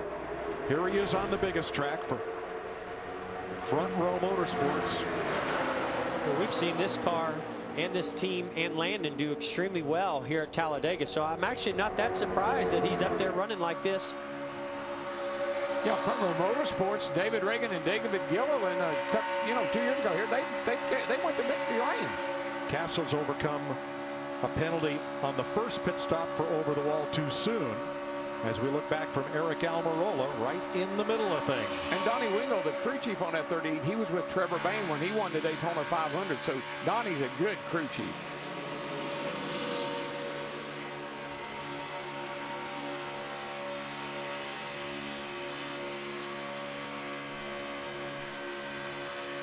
Michael McDowell right there just ahead. One of the things that I'm looking at on McDowell's car is that right rear quarter panel. Whoa! How did Kenseth get down there? How did he get down there, and how's he going to get back in? I'll just get in right here. Excuse me. He and Logano must have had something. Wow. Again? Those two have quite the history. But did you see Matt give him a little wave and thank him for letting me back in? That was pretty. That was a pretty cool move right there. See what happened. Well, something else is getting ready to happen. They're 4 wide. Now watch the yellow 20, second on the inside. He just ran it. Yep. Now see, now I'm going to tell you what. To me, the 22 forced him down there. Now they say that the rule is if you go down there yourself, you'll get a penalty. There's also a rule if you get forced down there, they may penalize the person that forced you down there. Yeah, I think that was just good hard racing right there. Racing incident. I don't think it, no harm, no foul. Everybody's back going again. No problem. Right. You're not allowed to go below the double yellow line to advance your position. NASCAR has reviewed it, and they ruled that Kenseth was forced down to the inside. No penalty. Well, the only penalty really was to the 22, who actually was the one that forced him down there. He's been shuffled pretty far back. Yeah, I think Joey took a look at that and said, whoa, that was almost disaster. I gotta back this off. Let's see. Elliott Sadler won on his birthday yesterday. Kyle Busch's birthday is tomorrow. Vince. And Mike, this is his 400th Sprint Cup Series start. 6 have won on their 400th before, including Jimmy Johnson, Dale Earnhardt, Richard Petty, Kyle Busch, hoping to add his name to that list. But on that particular move, when Kenseth got out of shape, Kyle went from 7th to 2nd. So sometimes others' misfortune is your gain, especially at a place like Talladega. Oh, he's an opportunist. No doubt about it. And he's super aggressive, as we're seeing right here, pushing the 4 car. I mean, if he's that aggressive, there's a good chance he's going to work his way back up there. But there's a good chance we might see what happened on the last caution. 12 to go, and they come to the line. Chris? Well, Grant Keselowski right where he wants to be. It's been fun listening to his spotter, Joey Meyer, all day. He's been saying energy constantly about the different lanes behind him. The team has been keeping Kessel got turned and saves it. Martin Truex turned Landon Castle going into turn 1. Wow. And they all got away with it. Sorry, Chris, go ahead. Wow. That boy's in. Whoa, they're not done yet. That was wild. Castle was trying to come down to the inside. He had enough room to do just that. I think Martin got in the back of him. Watch this wild ride. Yeah, remember Truex's car has got a lot of damage on it. Yeah, he just turns right down. There. Yeah, just wasn't quite clear of Truex. He tried to force his way in right there, but there just wasn't quite enough room. But yeah, but with this few laps left, that's what you have to do. You don't have a choice. You got to get the momentum. You got to take advantage of it. That's why we see big wrecks here in the closing laps of these races. But that was one that we're fortunate didn't happen. Now that took Martin Truex out of the lead draft.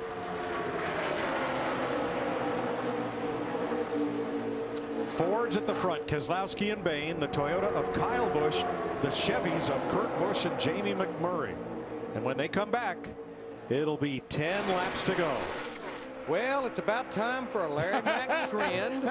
The last 10 spring races, the average lap, the last caution came out, was lap 182, 6 to go, and 4 times in those last 10 spring races, 4 overtimes. Wow. Well, they're trying to live up to your averages, my friend. I can tell you that. And the new overtime rules mean unlimited attempts to get to the overtime line after what should be the final restart. Boy, that Keselowski, he is impressing the heck out of me with this, the way he's controlling this race and controlling this field. Yeah, he did an awesome job of it earlier in the race, doing an awesome job again here today, or here late in the race. So if you're Trevor Bayne, do you have something for him, or are you willing to settle for second? Well, I mean, if I'm Trevor Bayne, I'm going for it. Nobody wants to settle for anything. It's just, how do you get the run, and how do you not make that move that you make turn into a 20th place finish? Yeah, but Trevor Bayne, he just needs a win, and it'd be great. He's got a fast car. Go for it. Oh, he's going to go for it. Behind them, the Busch brothers side by side. Kyle to the inside. Kurt to the outside in the 41. Then Kenseth and McMurray. Logano in the 22, working his way back up. There's Ryan Blaney right alongside him. He's right behind Matt Kenseth again. Blaney or Joey Logano is. Whew, this guy got me tore up. David Gilliland gives Logano a little help there. And there's Clint Boyer in the 15. Michael McDowell holds tough in the 95, and Danica Patrick in the 10. And look who's bumper to bumper again, the 22 and the 20. That's what I'm saying. Watch that those two little cars right there. Danica, I've seen, she's been real aggressive, doing a lot of pushing. You see steam coming out. 8 laps to go. Don't worry about it now. Yeah, 8 laps to go. Who cares? She'll last 8 more laps.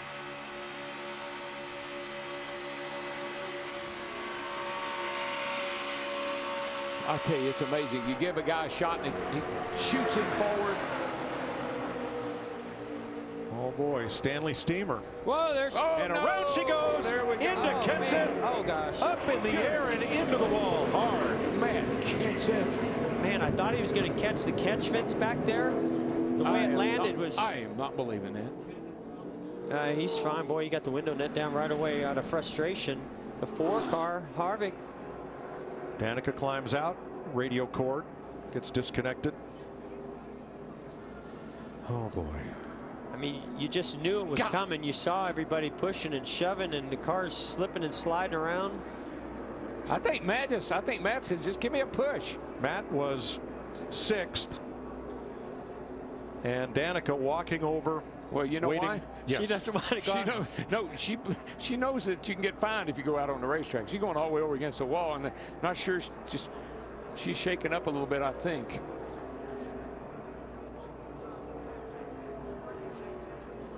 Matt climbs from his car. He's okay.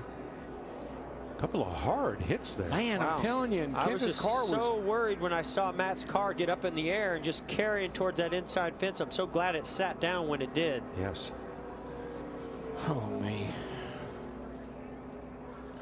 Flip those cars over, roll them down through there, tumble, hit the wall, and then get out and get in. I think this is going to be similar. Her car hit the right rear and turned that car around the opposite direction that we're used to seeing, and that's what gets them upside down. She's right in the middle, the 5th car back. I think somebody makes contact with. McDowell got her in the left rear. Yep. Yep. And that no, she hit him in the right front. And when that happened, just got air underneath the car. Is anybody left in this race?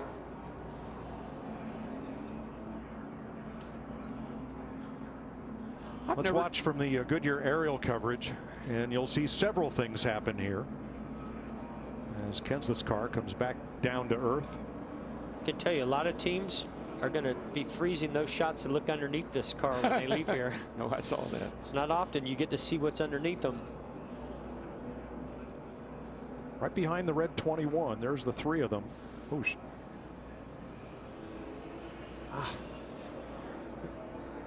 You realize how powerful the wind is in that situation. To be able to take a car of this weight, what's 3,400 pounds around approximately, and just pick it up in the air like it's a piece of paper.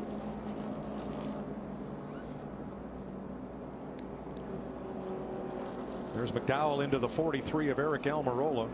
Look at that. And thing. up goes Kenseth. It's like a feather. Lord of mercy. Now, right in front of Danica when that began to unfold was Ryan Blaney. So 2 back to the top. Top's got to run. 1 back. Half back top. Half back. Half back top. Half back. Half back. Outside. And next, we're going to ride with Eric Almirola. He takes a big shot. Big shot. Oh. So nobody in front. Spin it in front of you. We got it, guys. Oh, 22 coming back.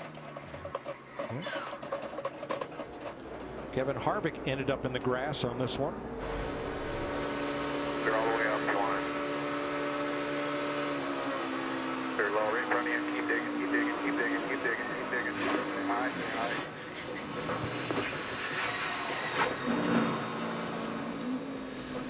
Looks like Danica came back and made contact with him and put him into the grass. Well, let's go out to Terry Ford's camera position. We call him Turtle, and hopefully he got everything pulled in when they started heading for him. I guess it wasn't Danica. They got the Fords. Another car that maybe had some silver on it. Bobby Labonte, I think. Yeah, I think you're right. There are 6 laps to go, and there's Turtle. Terry still at his position inside the back straightaway. There's his shot of Matt Kenseth's car being towed away. They'll hook up Eric Almirola's and Danica Patrick's next.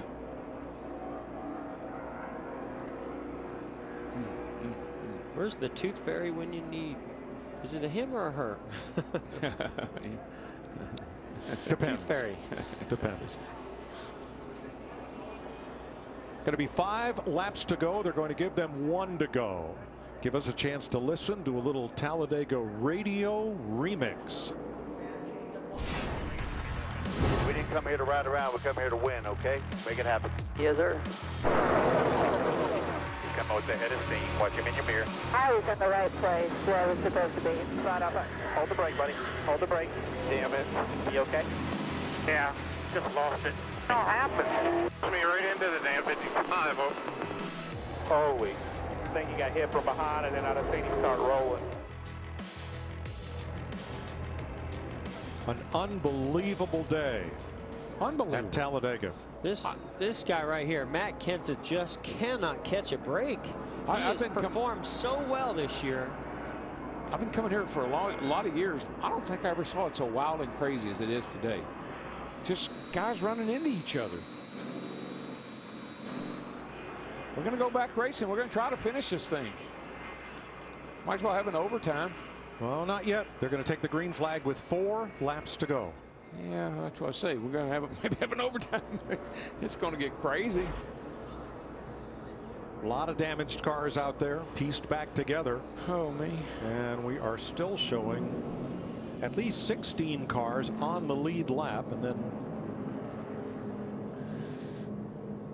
pace car working turn 3.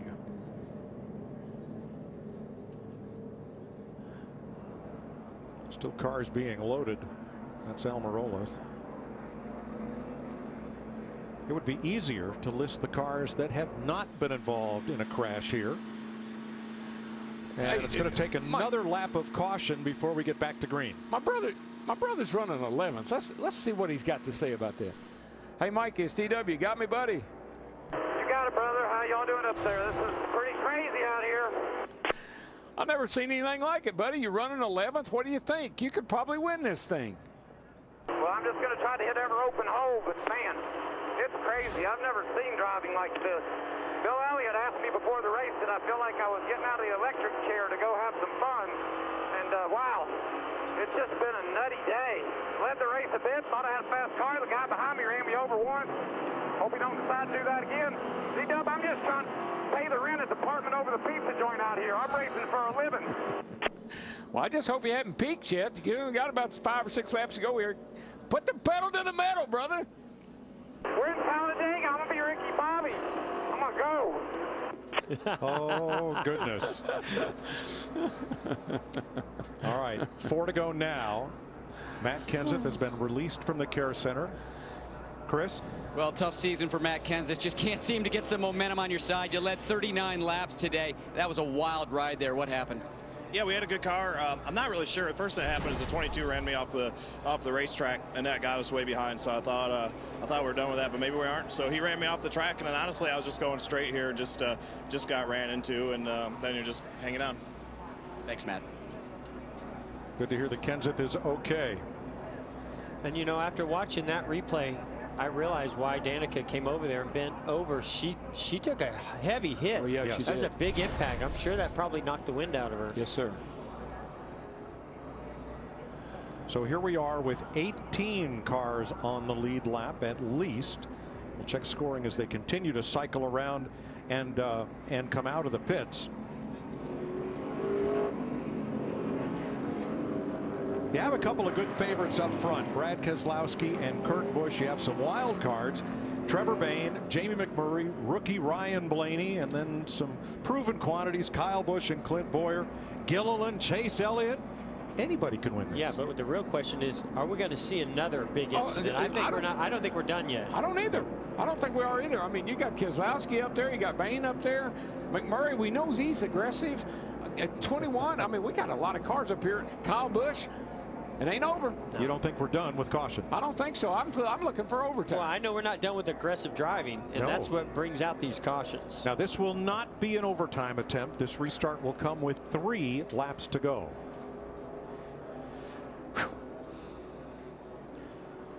Keselowski's Ford, Kurt Busch in a Chevrolet, Trevor Bayne in a Ford, McMurray's Chevy, Ryan Blaney's Ford, 3 Fords, 4 Fords lined up on the inside with Gilliland. Then Kyle Busch, Clint Boyer. We're pushing before the green flag even waves. Restart, green flag. That's pretty interesting. Keselowski's the leader. He took the outside this time. I think he likes his options out there. He can block. He can get to the inside. I would have wanted that 6 push me, because that 6 is pretty smart. There's contact. Unfortunately, that push from the 1 car didn't work. I didn't like that strategy. Kurt Busch is in a great position now. He's seen everybody else out there, like the 2, the 6, be able to block that lead from the front. Now he's in that position. Oh, boy. 2.5 to go. Don't touch that dial. Boy, the 18's giving a big push to the 1. He is. Trying to look for somewhere to go. Oh, looking for an opening. Might have to make a hole. Kurt Busch 0 for 60 on restrictor plate tracks. How about that Gillen back there pushing that 18 car? What impressed me there, right there, was the 2 able to get a run and get to the outside of Kurt Busch. Shows you the strength of that 2 car. He's strong, I know that. Kyle Busch stepping out. 2 to go. Uh-oh. I just don't think he has enough help. Here comes McMurray back up the middle, and look at, he's right there behind him. Chase Elliott. Watch that 2 car come off the corner. Man, that thing accelerates. Watch it. If it comes down to 2 cars side by side, I like the car on the outside. The inside car is held by the yellow line. The outside car can do the side draft getaway. That was a great block by the 2. Keselowski didn't know that big run was coming from the 18. And here comes Harvick way down on the bottom trying to come into play. That 18 just gave the 2 the shot he needed. Got him in the lead. Now, can somebody get formed up here as we are coming to the white flag to get a run? I'm going to imagine the 18's going to back up. Don't forget that 35 car. David Gillen running Don't forget third. the 3 car. The white flag waves. 1 lap to go. Sponsored by Credit One Bank. Holy smoly. Bain to the bottom trying to get something going. No help. Kurt Busch just had a big moment. Lost a lot of momentum. He's going there up goes Chase high. Elliott to the middle. He's going to get a run here. Here comes a 3 car going to try to give the 18 Chase Elliott breaks out of the pack up to 4th place. Yeah, but he didn't get clear. He needed to get up in front of that 1 car. I just don't think anybody's going to be able to get enough momentum to get a big enough push to get by this 2. This is the best thing going to happen to him, was them getting side by side behind him. Just remember where the start-finish line is. That's right. It's not in the middle of the tri-oval. Keselowski. Big run coming from the 18. Oh, the 3 Kyle stepped Busch. out. Dillon. Kyle Busch and Dillon side trouble. Car hard in the wall. 2 of them. Keselowski to the line. Caution has waved with Keselowski the leader, and crashing are Harvick, Allmendinger, Stenhouse, Truex, Labonte, and everybody else. Good job today, Brad. That was you, man. Managing that. I don't know how to explain this. I've never seen anything like this ever. Bumper cars. I've never seen 200 miles per hour. I don't know how to explain it. Similar to yesterday, caution flies in the last 1,000 feet of the race. The field is frozen at the moment of caution, but Brad Keselowski clearly was out ahead of the pack. Yeah, and will be the winner. Any way you cut it, the 2 was the leader. Upper left is the caution light. This is synced up with the video to establish the moment of caution into the tri-oval. Contact between Truex and Allmendinger, and then Cole Witt turns Kevin Harvick up and into the wall, and Stenhouse and Allmendinger. Witt slides along and crashes with Truex. Caution is out. Race is effectively over.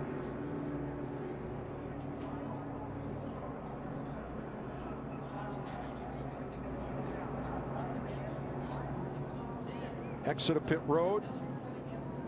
400 feet maybe from the start finish line, and there's your finish. Brad Keselowski, Kyle Busch, Austin Dillon 3rd, Chase Elliott 4th, Jamie McMurray 5th.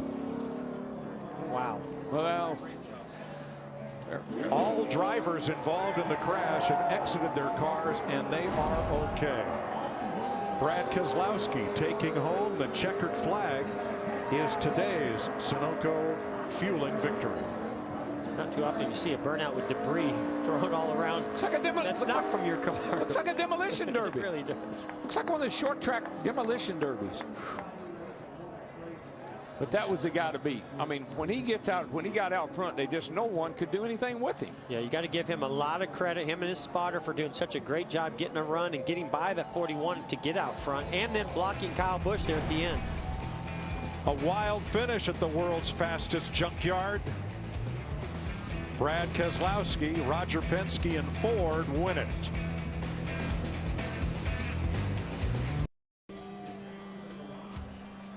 Have a look at the 38, bottom of your screen, the black car behind the 4 of Kevin Harvick. He and Cole Witt go for the same hole. Witt turns into the 4 of Kevin Harvick. That gets Stenhouse. The 47 of A.J. Allmendinger piles in.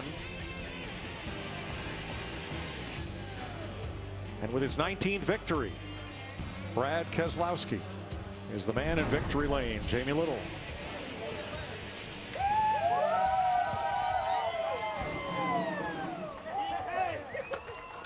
It is a beer bath in victory lane.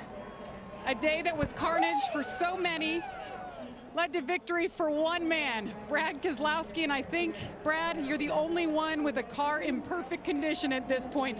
Describe today's race from your seat. Well, I didn't have a great frame to see what happened to everyone else. The guys at Team Penske gave me a great Miller Lite Ford, and this Fusion was on. And that's one of the tickets to staying out of the wrecks at Talladega is if you can stay up front.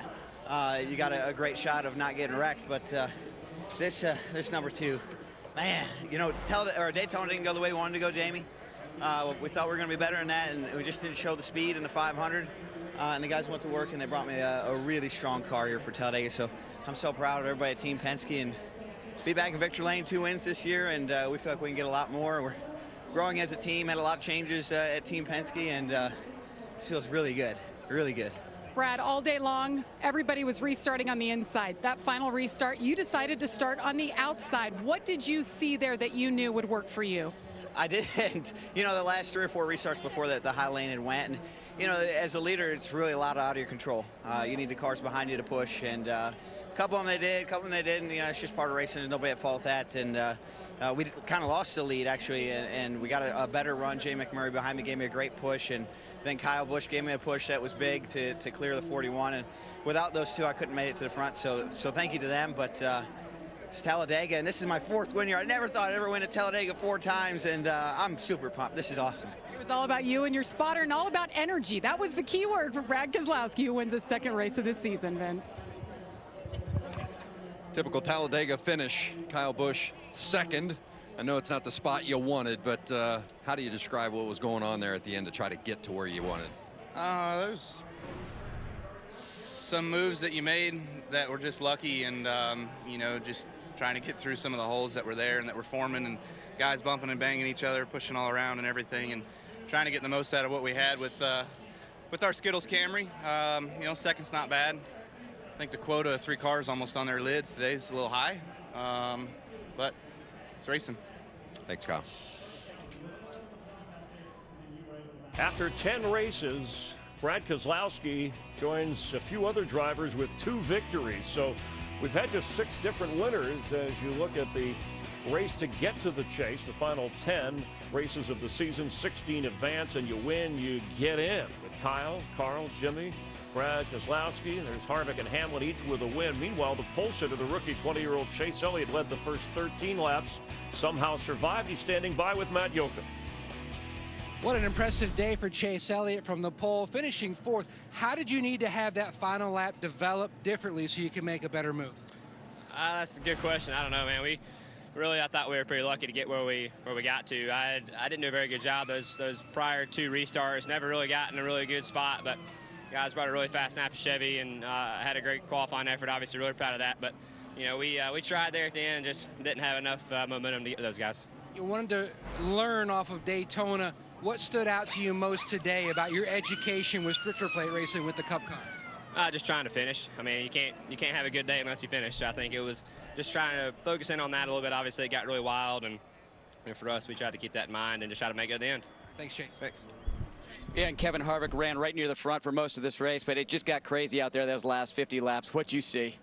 Landon Castle tried to cause a wreck for last 40 laps, and he finally got one there at the end. It was just unfortunate for our Busch Trophy can Chevrolet that we didn't get to finish. We got shuffled out there, and pretty big wreck there at the end. But all in all, you know, it was an okay day. We led some laps, ran up front, and just got shuffled out in the 20. And I don't remember who else got tangled up, and then we got back there and got racing where we didn't need to be racing and got crashed. But I guess it still finished, so it's just tore up. Thanks, Kevin. Chris? All right, thank you. And Brad Keselowski, who was first on the restart, won by 1/10 of a second. The lowest he was 27th, polishing up his Ford as he puts Ford in victory lane for the second time this year. We'll have more live from Alabama in a moment. One of the hardest hitting races we've seen all season, where the track hit back. It was a thrill ride that Brad Keselowski survived for his second win of the season. By the way, A.J. Allmendinger released from the care center. You saw him shaken up moments ago. We counted, of the 40 cars in this race, 33 of them involved in a crash of some kind. These are the winners through 10 races. You see the double winners that we talked about. Austin Dillon in the 3-car wound up third, and Vince is standing by with him.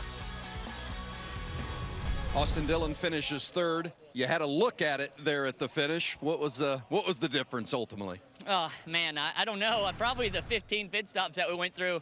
I'm so proud of our Dow and Telefresh guys. They worked their butts off. We had 15 pit stops today, and what we've been really focused on going forward is trying not to panic. And no one panicked. They did their jobs. They fixed the car. And, man, what a run to the finish. Our car probably wasn't good enough to really win the race, but it was good enough for the one to hook to my back bumper and push me all the way through 3 and 4. So I had that run off of 4, tried to use it. But those clean cars are just too good for us here at the end. But I want to thank Chevrolet, American Ethanol, Dow. It's been so much fun this year, and to come home with a finish like this and so much work today put into this car, and it was wrecked, and we finished third. So I'm just proud of these guys. Unbelievable amount of damage, but Austin Dillon somehow brings it home third. Exciting finish for many, including Jamie McMurray in the 1 car. Did you need to have Larson, your teammate, up helping to make a better push to the front?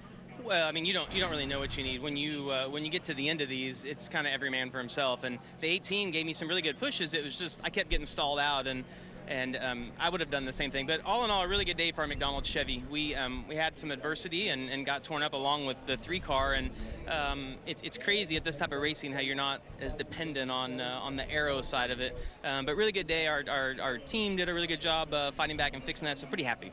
You look at your racing resume, you've got some plate wins on there. And you had a funny conversation with rookie Ryan Blaney just about the ups and downs of plate racing. Well, we were leaning against the cars, and I told him, he said I kind of got lucky there, we're talking about it, and I said, let me tell you something.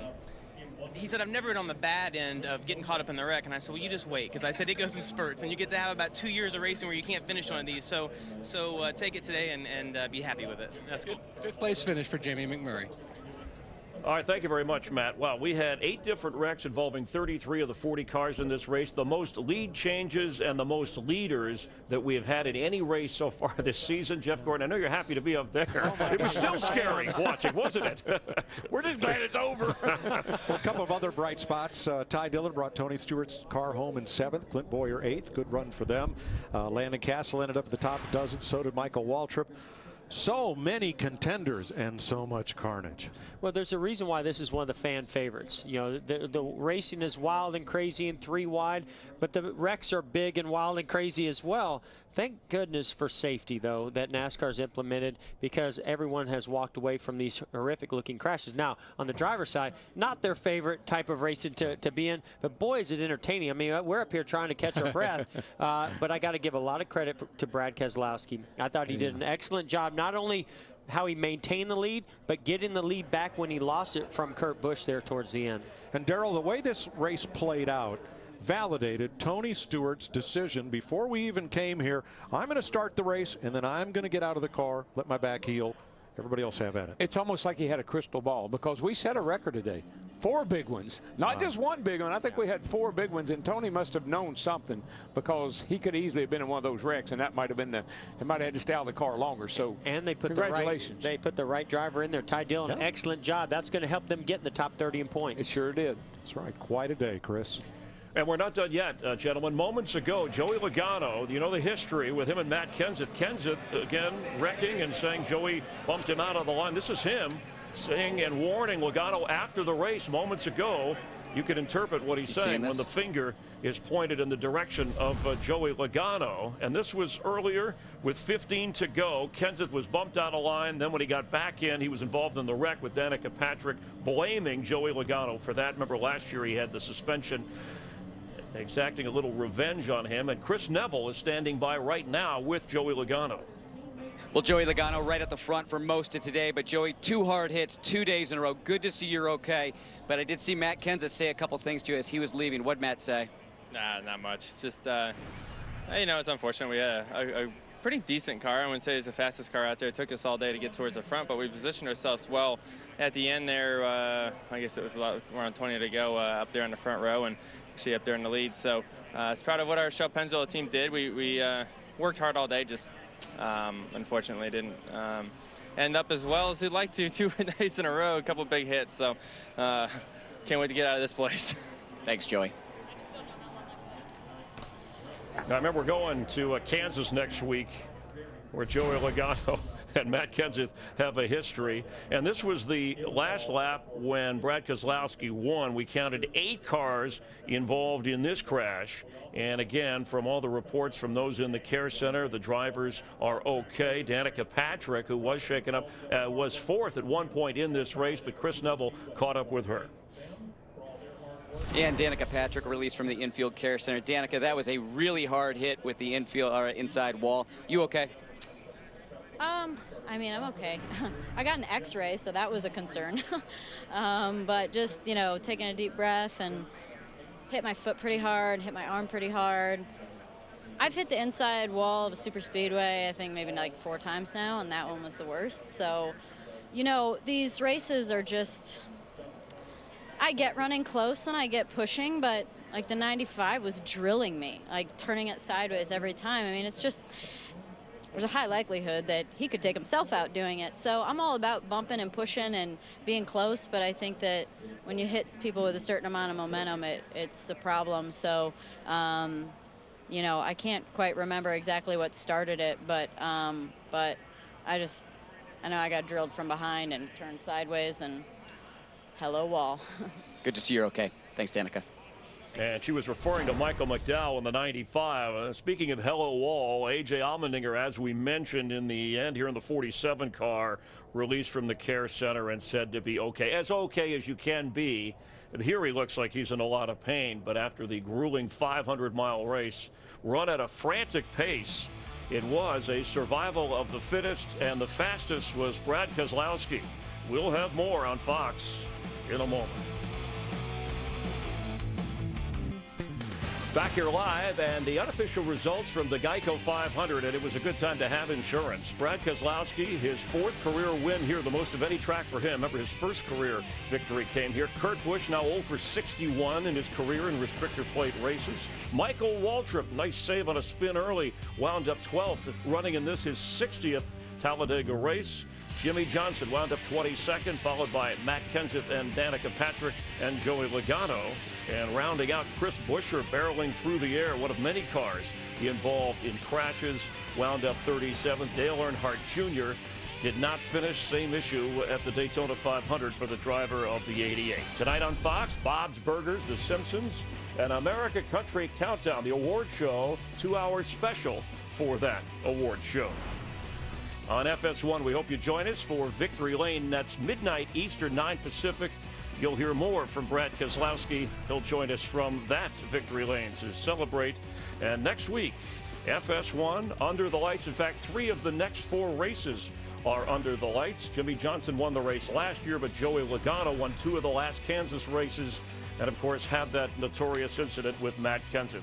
And we want to say thanks to Jack Simmons for all his work over the year. We're going to miss you. You've been here from day one on Fox Sports, and we appreciate that. I'm Chris Myers. Thanks for watching NASCAR on Fox.